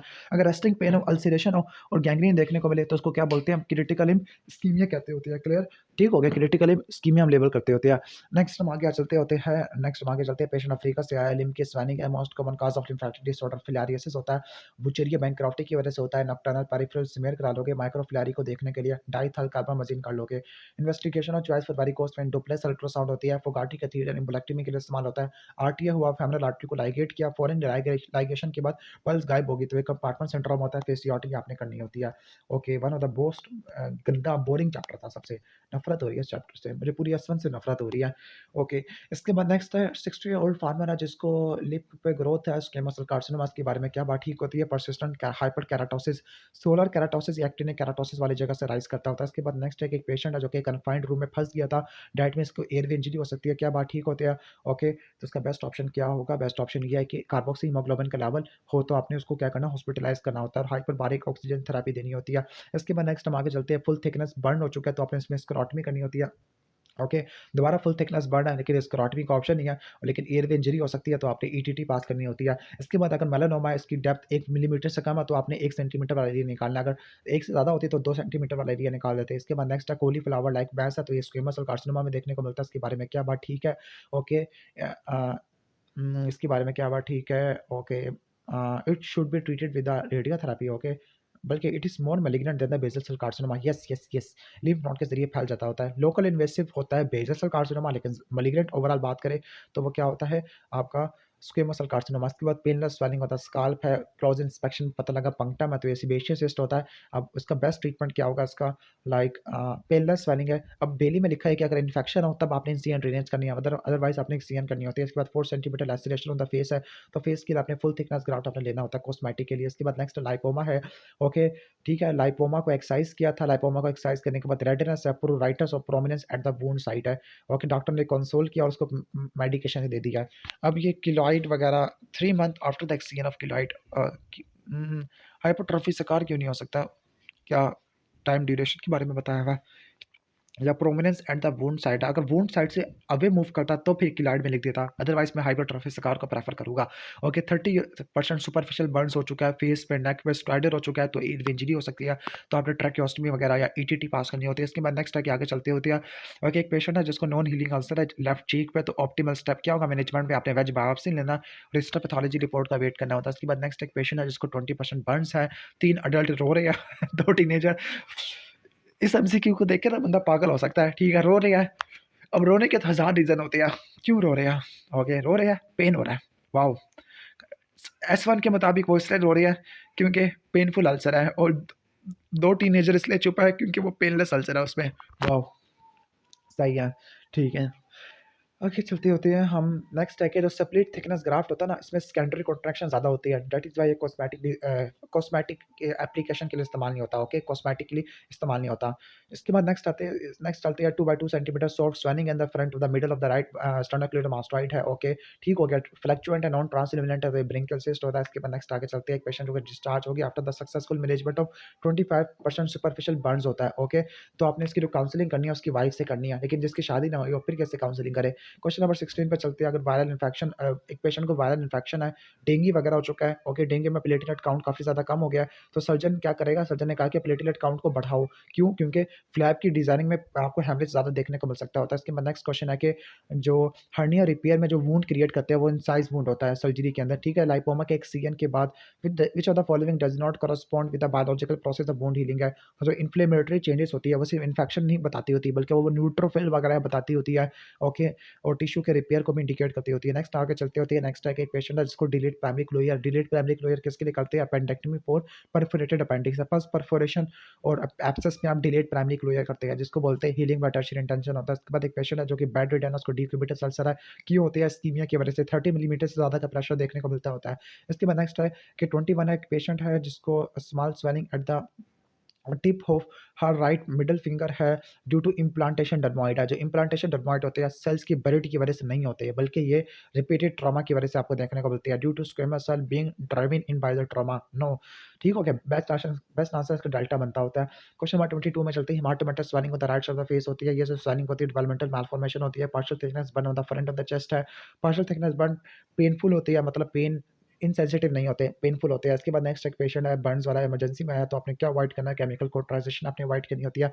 ओके, इसके बाद नेक्स्ट है फर्स्ट लाइन ट्रीटमेंट। अगर किसी पेशेंट को बर्न्स वगैरह है तो आपने क्या करना होता है? इसमें 6 सी रट्टा मार लेना, क्लॉथिंग, कूलिंग, कीमोप्रोफाइलैक्सिस है। ठीक हो गया, उसको हम पेन को रिलीव करते होते हैं, तो इसमें बेस्ट ऑप्शन क्या होगा? पेन को रिलीव करना, क्लियर। इसके बाद जो कैपोसी सार्कोमा के बारे में क्या बात खराब है, तो रेडियो रेजिस्टेंट नहीं होता, रेडियो सेंसिटिव होता है। इसके बाद नेक्स्ट है small nodule at the tip of finger है जो कि ग्लोमस ट्यूमर, इसके बारे में क्या बात? ठीक है, एक्सट्रीमली पेनफुल होते हैं on the exposure to the cold होते हैं। ठीक हो गया, ओके। इसके बाद नेक्स्ट हम आगे चलते होते हैं। ओके, क्वेश्चन नंबर हमारा 28 है। क्वेश्चन नंबर 28 में एक बंदा आया जिसको 3 मिलीमीटर का मोल है on the right side of the face. Okay, और इसको ईचिंग भी होना शुरू हो गया, इसका साइज भी बढ़ना शुरू हो गया, तो ओके, तो इसमें मैलिग्नेंट चेंजेस आना शुरू हो गया, तो इस सुपरफिशियल स्प्रेडिंग मेलानोमा होता है, नीवस से रिलेटेड होता है। इसके बाद लार्ज सीबेशियस स्काल्प पे आइडियल ट्रीटमेंट क्या होगा? एक सीएन होती है। इसके बाद history of black horny growth in the scalp, जो कि सीबेशियस ग्लैंड का हॉर्न होता है, तो ये पैपिलोमा होता है विद एक्सेस केराटिन होता है। नेक्स्ट है डर्मेटोफाइब्रोसार्कोमा प्रोट्यूबरस, इसमें इंटरवोवन बैंड्स ऑफ फाइब्रोब्लास्ट देखने को मिलती है। उसके बाद next red skin lesion of face है, पोर्ट वन स्टेना, तो ये हेमेंजियोमा की टाइप होती है, क्लियर। ठीक हो गया, ओके। कौन सा हेमेंजियोमा होता है? नॉन इन्वोल्यूटिंग होता है। इसके अलावा कैवर्नस हेमेंजियोमा वो भी नॉन इन्वोल्यूटिंग होता है। इन्वोल्यूटिंग के अंदर आपका आ जाता होता है, लाइक आपका स्ट्रॉबेरी हेमेंजियोमा आ जाता होता है। ओके, इसके बाद क्वेश्चन नंबर 33 पे चलती है। Strawberry haemangioma, haemangioma lower lip में बेस्ट ट्रीटमेंट क्या होगा इसका? नॉर्मली ये स्ट्रॉबेरी हेमेंजियोमा इन्वोल्यूटिंग होती है, खुद ब खुद खत्म हो जाती है। नेक्स्ट है कि लॉन्ग स्टैंडिंग वीनस अल्सर है, मार्जिनल अल्सर है, मार्जिनल अल्सर स्कार टिश्यू में राइज करता होता है। Squamous cell carcinoma rising from the burn scar. Okay, 30 year old male है, 10 centimetre diameter, deep burn. Okay, deep burns हो गया on the back of the neck है, best treatment क्या होगा, आपने एक्सीएन करना और ग्राफ्टिंग आपने इस्तेमाल करनी होती है। 15 ईयर ओल्ड बॉय इमरजेंसी में आया विद सुपरफिशियल थिकनेस बर्न होती है। सुपरफिशियल थिकनेस में क्या ट्रीटमेंट होता है, क्लोज ड्रेसिंग है, जबकि डी पे आपने एक्सीएन और स्किन के ग्राफ्ट आपने इस्तेमाल करनी होती है। फुल थिकनेस सर्कमफेरेंशियल में आपने स्क्लेरोटमी करनी होती है। ओके, हाइपरट्रॉफी सकार के बारे में क्या बात ठीक है। Okay, it occurs on the front of chest, लेकिन फ्रंट ऑफ चेस्ट पे तो आपका वो होता है, कहने का मतलब आपका किलॉइड होता है, तो इसकी बेस्ट बेस्ट ऑप्शन क्या होगा, requires pressure garments to reduce. Okay, silicone gel sheeting से भी कर सकते हैं, ट्राइएमसिनोलोन के इंजेक्शन वगैरह भी दे सकते होते हैं। किस टिश्यू में स्कार फॉर्मेशन नहीं होती, लीवर में आपको देखने को नहीं मिलती। Immediate management of skin acid burn, तो आपने वाटर से वॉश करना होता है। मार्जिनल से स्क्विमस और carcinoma rising from the burn tissue होता है, नॉन एब्जॉर्बेबल स्विचर वुंड की हीलिंग को खराब नहीं करते। बर्न्स के टिश्यू में आपको जो एक्यूट कॉम्प्लिकेशन है वो हाइपोवोलेमिया, रीनल फेल्योर देखने को मिलती है। जो क्रॉनिक कॉम्प्लिकेशन होती है, स्कारिंग, कॉन्ट्रैक्चर और कैंसर वगैरह हो सकता है। फेस के ट्रॉमा में आपने फुल थिकनेस ग्राफ्ट देना होता है। Okay, full replacement of skin on the face and the neck. Okay, ठीक है। ओके, अगर ग्राफ्ट वाला ऑप्शन नहीं है तो आपने फ्री फ्लैप आपको लिखना होता है। Rodent ulcer, pearly papule basal cell carcinoma होता है, टेलेंजिक्टीजिया से कवर होता है। ओके, इसमें एजेस होते हैं, रोल्ड एजेस या बीडेड एजेस देखने को मिलते हैं। Signs of inhalational injury, voice change होती है। Ulcer with undermined edges TB में देखने को मिलते हैं। पाइलोनाइडल साइनस में आपने ओटी में तो शेव करनी होती है, ऑन द स्पॉट करनी होती है। टर्शियल इंटेंशन में आपने वुंड की क्लियर को डिलीट करना होता है। Management of circumferential full thickness burn, escharotomy होती है। ट्रीटमेंट ऑफ सिबेशियसिस, तो सिबेशियसिस का क्या ट्रीटमेंट होता है, एक्सीजन होती है। Management of hand burn, okay, hand burn का क्या मैनेजमेंट होता है, hand wash with cool water. Okay, hand wash with cool water, clear. उसके बाद है management of 40% burn surface area, तो आपने सेपरेट थिकनेस स्किन ग्राफ्ट आपने करना होता है। ठीक हो गया। Okay, management of hand burn तो आगे हैंड वॉश हो गया। 40% बर्न सरफेस एरिया, तो आपने सेपरेट थिकनेस ग्राफ्ट वगैरह लेना होता है। ठीक है, सरफेस एरिया को कवर करने के लिए ग्राफ्ट फ्रॉम द थाई है, तो जो सेपरेट थिकनेस ग्राफ्ट होता है, ग्राफ्ट हम थाई से लेते हैं, बटक से ले सकते हैं, और ये रीजनरेट कर जाता है with hair follicle and sebaceous gland होता है। एक्सपोज टिबिया से जो ग्राफ्ट लेती होती है, ओके, यानी एडजेसेंट फ्लैप ले सकते होती है। मैलिग्नेंट निवस में आपको साइज, शेप, कलर में वेरिएशन होती है। ए बी सी डी देखने को मिलता है। ए सिमेट्री बॉर्डर इरेगुलर होते हैं, सी से कलर वेरिएशन होती है, डी से डायमीटर 6 मिलीमीटर ज़्यादा का होता है, ई से एवोल्यूशन होता है साइज, कलर, शेप में। इसके बाद अंडरमाइंड एजेस टीबी में देखने को मिलती है। नॉन ब्लांचेबल एरिथेमा और epidermis intact of the grade. Okay, तो जो प्रेशर सोर की ग्रेडिंग थी या स्टेजिंग थी, यानी जो इसकी जो होती है ना ग्रेड 1 में या स्टेज 1 में या क्लास 1 में क्या होता है कि नॉन ब्लांचेबल एरिथेमा होता है। ग्रेड 2 में आपको क्या देखने को मिलता है, पार्शियल थिकनेस स्किन लॉस होता है। 3 में आपको फुल थिकनेस स्किन लॉस होता है, जो कि सब कुछ टिश्यू में एक्सटेंड करता है। 4th में आपको फेशिया में एक्सटेंड कर जाता होता है। इसके बाद पेशेंट है जिसको 40% बर्न का हो चुका है, फेस और नेक में वॉइस के चेंज हो चुका है। बर्न सेंटर में रेफर करने से पहले हमें यूरिन आउटपुट को 35 ml से ऊपर रखना होता है। कॉम्प्लिकेशन आफ्टर द बर्न, तो स्क्वेमस सेल कार्सिनोमा हो सकता है, मार्जिनल अल्सर हो सकता है। फ्लूइड रिससिटेशन के लिए सरफेस एरिया ज़्यादा इंपॉर्टेंट होता है। ओके, कब फ्लूइड देना होता है, जब अडल्ट में 15 और बच्चों में 10% सरफेस एरिया आपको देखने को मिलता है। ओके, टॉनिक अप्लाई करने से पहले आपने क्या करना है, पॉलीफैक्स का ऑइंटमेंट देना ताकि ब्लिस्टर की फॉर्मेशन को अवॉइड कर सके। वॉइस का चेंज हो चुका है इन द बर्न पेशेंट, तो आपने ईटीटी डालना होता है। कोलिसिस्टेक्टमी में अगर कोई पस परफोरेशन या एब्सेस देखने को लिए डर्टी वुंड आ जाता है। केमिकल बर्न में वॉश और कूल करना होता है। सर्कमफरेंशियल बर्न्स की मैनेजमेंट में स्क्लेरोटमी करनी होती है। स्किन पिंचेबल है तो लाइपोमा, अगर ओवर टाइम स्किन पिंचेबल नहीं है तो सिबेशियसिस आ जाएगा। न्यूरोपैथिक कल्चर में पंच आउट एजेस होती है। मैक्सिमम वुंड की स्ट्रेंथ आपको वैसे अब डिफरेंट बुक्स डिफरेंट कहती होती है, कुछ कहती है 10 से 12, कुछ कहती है 4 हफ्ते, कुछ कहती है 2 साल। जो ऑप्शन है वो लगा देना। To decrease the risk of infection, तो आपने प्रोटीन सुचर आपने इस्तेमाल करनी होती है। सब लेमैश इंटीरियर रेक्टल शीथ में अप्लाई करती है, रेक्टस एब्डोमिनस मसल में करते हैं। First type of management in case of contaminated burn wound है तो एंटी बैक्टीरियल ड्रेसिंग करनी है। सिल्वर नाइट्रेट की, सिल्वर सल्फर डियाजिन की आपने करनी होती है। चेस्ट और एब्डोमेन बर्न हो गया फ्रॉम द फ्रंट साइड है। ओके, ठीक है, फ्रंट चाहिए तो 18 हो जाएगा। वन अपर लिम्ब आ गया, 18 और 9 कितना हो गया, 27 हो गया। अब पेशेंट का वेट नहीं दिया हुआ, मैंने थोड़ा बहुत कैलकुलेट करने की कोशिश की थी लेकिन बड़ा अजीब सा फॉर्मूला आया था, तो ये आप कैलकुलेशन कर लेना, एग्जाम में तो अच्छे से दिया होगा। किलॉइड में जो रिपेयर टिश्यू होता है ओरिजिनल वुंड की बाउंड्री से एक्सटेंड कर जाता होता है। 60% बर्न हो चुका है, लॉस ऑफ कॉन्शियसनेस है इन found in the room. Okay, किसी रूम में ट्रैप हो गया तो सीओ की पॉइजनिंग हो सकती है, एयरवे की ऑब्स्ट्रक्शन हो सकती है। अंडरमाइंड एजेस टीबी में देखने को मिलते हैं। First step in the medical student जो कि जलने वाले कमरे में सो रहा था, तो आपने क्या होता है एयरवे की मैनेजमेंट आपने करनी होती है। इसके बाद वंस अगेन फ्लूइड कैलकुलेशन आप कैलकुलेट कर लेना पार्कलैंड फार्मूला से, 4 multiply KG multiply, okay, total burn surface area आ जाएगा। Management for high tension electric shock with deep burns on the arm और स्वॉलन हैंड्स है तो शॉट में आ जाएगा। Management for 1.5 centimetre deep melanoma, 1 centimetre से बड़ा तो 2 सेंटीमीटर निकाल देने का। ग्राफ्ट फॉर द फेस, तो पिंच ग्राफ्ट है। तीसरा एमसीक्यू आ चुका है। पहले तो फुल थिकनेस लगाना, अगर अवेलेबल नहीं है तो आपने लगा देना आपका फ्री फ्लैप, अगर वो भी अवेलेबल नहीं है तो पिंच क्राफ्ट आ जाएगा। Complication due to ear piercing keloid आपको देखने को मिल सकती है। वीनस अल्सर का क्या ट्रीटमेंट होता है, अगर वीनस सर्जरी को वाइट कर रहा है तो आपने कंप्रेशन स्टॉकिंग लगानी होती है। कॉम्प्लिकेशन आफ्टर बर्न, तो स्क्वेमस सेल कार्सिनोमा हो सकता है, this is called marginal ulcer है। पंच आउट एजेस आपको देखने को मिलती है सिफिलिस में और न्यूरोपैथिक अल्सर में, क्लियर। अंडरमाइंड एजेस टीबी में देखने को मिलते हैं। Rodent ulcer PLD basal cell carcinoma होता है। फुल थिकनेस सर्कमफरेंशियल बर्न के लिए आपने स्क्लेरोटमी करनी होती है। Repair tissue that grow beyond the boundary, तो वो किलॉइड होता है, जबकि हाइपरट्रोफिक स्कार बाउंड्री के अंदर होता है। पार्कलैंड फार्मूला जिसमें आपने फ्लूइड देना फर्स्ट 24 बार में टोटल बॉडी सर्फेस एरिया और वेट आपने देना होता है। टोटल बॉडी सर्फेस एरिया को 4 से मल्टीप्लाई करना और वेट से मल्टीप्लाई करना। 50% आपने 8 घंटे में देना, अगला 50% आपने 16 घंटों में देना होता है। क्लियर? इसके बाद नेक्स्ट हम आगे चलते होते हैं। ओके, नेक्स्ट हम आगे चलते हैं। पेशेंट है जिसको सिगरेट स्मोकिंग वगैरह कर रहा है, टेंडर और नॉन टेंडर हार्ड मैस है लैटरल नेक में। तो नेक मैस को डायग्नोस करने के लिए क्या करते होते हैं, एफएनएसी वगैरह करते होते हैं। क्लियर? मिनी मेरी इन्वेसिव होती है। नेक्स्ट आगे चलते होते हैं। Next 6 centimetre mass anterior thigh पे है। ओके, और ये मसल से फिक्स हुआ पड़ा है, मसल से फिक्स हुआ पड़ा है अंडर मोस्ट ओवरलाइंग स्टेप। अब चूंकि डीप टिश्यू है तो आपने इंसिजन बायोप्सी आपने लेनी होती है। इसके बाद next CAF regiment for the breast cancer. Okay, CAF regiment में क्या होता है आपका, जैसे CMF होता है, मैंने CMF पढ़ा था, साइक्लोफॉस्फेमाइड मीथोट्रेक्सर 5-फ्लोरोयूरासिल है। तो एड्रियामाइसिन की क्या टॉक्सिसिटी होती है, कार्डियोमायोपैथी आपको देखने को मिलती है, यानी कार्डिक टॉक्सिसिटी होती है। इसके बाद नेक्स्ट हम चलते हैं। एक पेशेंट है जिसकी सर्जरी हो चुकी है लेकिन रिसेप्टर ER-PR पॉजिटिव है, तो आपने रेडियोथेरेपी हार्मोनल थेरेपी देनी होती है। ER-PR के लिए टैबैक्सोफिन और अरोमेटेज इनहिबिटर देते होते हैं। कॉम्बिनेशन कीमोथेरेपी के बारे में क्या बात ठीक है, जो डिफरेंट ड्रग आपने इस्तेमाल करनी है जिनके एनाल्जेसिक साइड इफेक्ट आपको देखने को मिलती होती है। ओके, ब्रेस्ट कैंसर में यानी लिम्फेडिमा होने के चांसेस कब ज़्यादा होते हैं, जब रेडियोथेरेपी फॉलोइंग रेडिकल मास्टेक्टमी करते होते हैं। नेक्स्ट क्वेश्चन है, क्वेश्चन नंबर 7 है। एक 60 ईयर ओल्ड लेडी है जिसकी स्टेजिक लेप्रोस्कोपी हुई है फॉर ओवेरियन कैंसर। तो जो सीडिंग होती है, ओके, अगर सीडिंग अगर आपको मिल गया तो क्या इंडिकेट करती है, ट्रांसपेरिटोनियल सेपरेट को इंडिकेट करती होती है। इसके बाद जो ट्यूमर के सेल्स होती हैं, बेस्ट ऑप्शन क्या है, लेट G2 और M है, G2 ज़्यादा अच्छा बनता होता है आंसर। इसके बाद नेक्स्ट आगे चलते होते, which of the following is regarding the not true regarding the mechanism of action। तो 5-फ्लोरोयूरासिल थायमिडिलेट सिंथेज को इनहिबिट करती होती है। नेक्स्ट आगे फाइब्रोसार्कोमा हुआ है। ओके, पैलिएटिव केयर के लिए लाया गया है, पेन रिलीफ हो चुका है। ओके, पेन रिलीफ के लिए इररिलेवेंट कौन सा होगा, अब चूंकि पेन रिलीफ के लिए एम्पुटेशन तो करोगे नहीं, किसी काम का नहीं होगा। इसके बाद नेक्स्ट है कि स्क्रीनिंग के लिए प्रोग्राम के बारे में क्या बात ठीक है, प्रोग्राम में आपको डायग्नोस्टिक टेस्ट भी पॉजिटिव होना चाहिए, डायग्नोस्टिक टेस्ट भी अवेलेबल होना चाहिए अगर किसी का पॉजिटिव आ गया। इसके बाद नॉन हॉजकिन लिम्फोमा में आपको रीड स्टम्बक सेल देखने को मिलती है। ओके, नेक्स्ट आगे चलते होते हैं। ओके, नेक्स्ट हम आगे चलते होते हैं। किसी को अगर लैरिंग्स का कैंसर है तो उसमें मेटास्टैटिक लिम्फेडिनोपैथी देखने को मिलती है।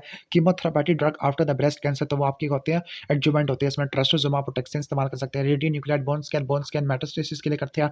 मैनेजमेंट ऑफ एक्यूट ल्यूकीमिया तो आप कीमो करते हैं। Clear? Drainage of testicular cancer paraaortic lymph node को इन्वॉल्व करता होता है। Recurrent sore throat infection with lymphadenopathy है, तो आपने इसमें लिम्फ नोड की बायोप्सी लेनी होती है। लैरिंजियल कैंसर का क्या ट्रीटमेंट होता है, रेडियोथेरेपी होता है। डॉक्सोरिबोसिन का क्या मोड ऑफ एक्शन होता है, डीएनए की रेप्लिकेशन को सिंथेसिस को इनहिबिट कर देता है। स्क्वेमस सेल कार्सिनोमा का काज क्या होता है, शिस्टोमा हेमाटोबियम होता है।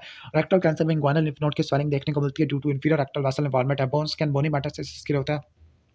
Carcinoma spreads to the single lymph node, अगर सिंगल लिम्फ नोड तक पहुंचा तो आपने इरेडिएशन करनी होती है। Complication due to radiation for the breast cancer. Okay, radiotherapy की वजह से आपको आर्म की स्वेलिंग देखने को मिल सकती है। इसके बाद अगर देखो साइज 2 सेंटीमीटर से बड़ा है तो T1 T2 आ जाएगा। ओके, T1 तो 2 सेंटीमीटर से कम होता है। मोबाइल एक्सिलरी लिम्फ नोड है तो N1 आ जाएगा, कोई मेटास्टेसिस नहीं, M0 आ जाएगा। ओके, ब्रेस्ट के लिए जो बेस्ट रिकंस्ट्रक्शन फ्लैप होता है वो सिलिकॉन इम्प्लांट होता है। बोनी मेटास्टेसिस को देखने के लिए बोन स्कैन करते होते हैं। अगर सिंगल लिम्फ नोड में कैंसर पहुंच गया तो आपने रेडिएशन से आपने ठीक करना होता है। क्लियर? इसके बाद लास्ट हमारा चैप्टर है हमारा रेडियोलॉजी वाला टॉपिक है, तो रेडियोलॉजी वाला टॉपिक स्टार्ट करते होते हैं। नेक्स्ट हम आगे स्टार्ट करते हैं कि एक पेशेंट है 20 ईयर ओल्ड है, उसको ब्रेस्ट में लंप है, तो 20 ईयर ओल्ड वाले में स्क्रीनिंग के लिए अल्ट्रासाउंड वगैरह करते होते हैं। इसके बाद नेक्स्ट है कि एक पेशेंट है जिसको हेडेक है, रेस्टलेस है, स्वेटिंग, टैकीकार्डिया और उसको फियोक्रोमोसाइटोमा, तो आपने एब्डोमिनल अल्ट्रासाउंड कराना है। ओके, फियोक्रोमोसाइटोमा को देखने के लिए। इसके बाद नेक्स्ट है vomiting, abdominal pain, distension, constipation है। ओके, और उसको लेप्रोटमी हुई थी काफ़ी अर्सा पहले, तो एडिशन की वजह से इंटेस्टाइनल ऑब्स्ट्रक्शन है, तो आपने क्या करना होता है, एक्सरे एब्डोमेन सुपाइन कराना होता है। इसके बाद एक 40 ईयर ओल्ड शॉपकीपर है, उसके ऊपर ट्रक गुजर गया, यूरिन नहीं पास किया उसने, यानी इन शॉर्ट यूरिथ्रल इंजरी वगैरह हो चुकी है, तो आपने पहले प्लेन एक्सरे AP कराना है, फिर आपने RGU कराना होता है। एक CT स्कैन 400 एक्सरे के बराबर होता है, लेकिन बेली में 500 लिखा हुआ है, उसके हिसाब से ठीक कर लेना है। इसके बाद नेक्स्ट है कि एक प्रेग्नेंट फीमेल जा रही है रेडियोलॉजी डिपार्टमेंट के पास, 2 बाय 2 सेंटीमीटर सॉफ्ट स्वेलिंग है the front of the neck है, जो कि स्वेलिंग से मूव कर रही होती है, तो इसके बारे में बेस्ट क्या होगा। ओके, तो बेस्ट सर्जन क्या करवाएगा, 35 साल से ओके 35 साल की, चूंकि थायराइड है तो थायराइड के अल्ट्रासाउंड करा लोगे।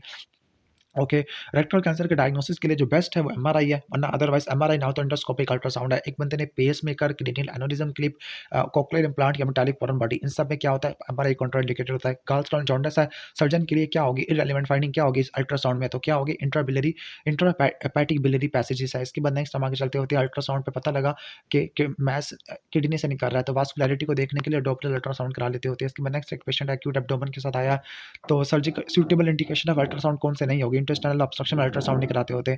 क्लियर? इसके बाद swelling in front of neck है, सॉफ्ट या सिस्टिक है, इसको डिफरेंशिएट करने के लिए आप क्या कराते होते हैं? अल्ट्रासाउंड कराते होते हैं। इसोफेगस के कैंसर में डायग्नोसिस के लिए एंडोस्कोपी करते होते हैं। रेडियोथेरेपी आफ्टर हिस्टेक्टोमी, ओके, ठीक है, ब्रेकियोथेरेपी देते होते हैं। Investigation for patient with a seizure, seizure हो रही है तो आपने एमआरआई कराना होता है, ओके। आईवी कंट्रास्ट देने से पहले आपने आरएफटी कराना होता है क्योंकि कंट्रास्ट नेफ्रोटॉक्सिक होता है। पैनक्रियाटिक नोड्यूल के लिए या कैंसर के लिए 4 सीटी या high contrast inner CT scan होता है। इन्वेस्टिगेशन फॉर पेशेंट जिसको कंट्रास्ट से रिएक्शन हो गया तो आपने एक्सरे के जो भी अल्ट्रासाउंड इस्तेमाल करना होता है। इमरजेंसी पोली ट्रॉमा में एक्सरे सर्वाइकल स्पाइन है, सर्वाइकल ट्रॉमा के लिए बेस्ट आपकी एमआरआई स्पाइन होती है। Dysphagia for solids and the liquids, cancer है तो एंडोस्कोपी बेस्ट होती है, लेकिन अगर ना हो तो विलियम्स वैलो करा लोगे। बायलैटरल अल्ट्रासाउंड कैंसर को देखने के लिए, खासतौर पर ब्रेस्ट के कैंसर को देखने के लिए, प्रोस्टेट के कैंसर के लिए एमआरआई, वैसे एमआरआई स्टेजिंग के लिए होती है। बेस्ट डायग्नोसिस के लिए एंडोरेक्टल अल्ट्रासाउंड होता है। Diagnostic investigation of lumpy breast होता है। एफएनएसी आता है। नेक्स्ट स्टेप ऑफ मैनेजमेंट, अगर किसी को 10 सेंटीमीटर मैथ इनल वर्ड से है लेकिन कोलोनोस्कोपी में कुछ नहीं मिला तो आपने सीटी स्कैन करना। ब्रेन ट्यूमर के लिए एमआरआई होता है। सॉलिड और सिस्टिक को डिफरेंशिएट करने के लिए अल्ट्रासाउंड करते होते हैं, ओके। और अगर किसी को यूरिक एसिड का स्टोन है, ओके, और क्रिएटिनिन का लेवल बढ़ा हुआ है तो सीटी स्कैन तो नहीं करोगे, अल्ट्रासाउंड कर लोगे। Investigation for brain tumour MRI होती है। और इसोफेगस की कैंसर में डायग्नोसिस के लिए आपका अपर जी एंडोस्कोपी और स्टेजिंग के लिए आपकी होती है एंडोस्कोपिक अल्ट्रासाउंड।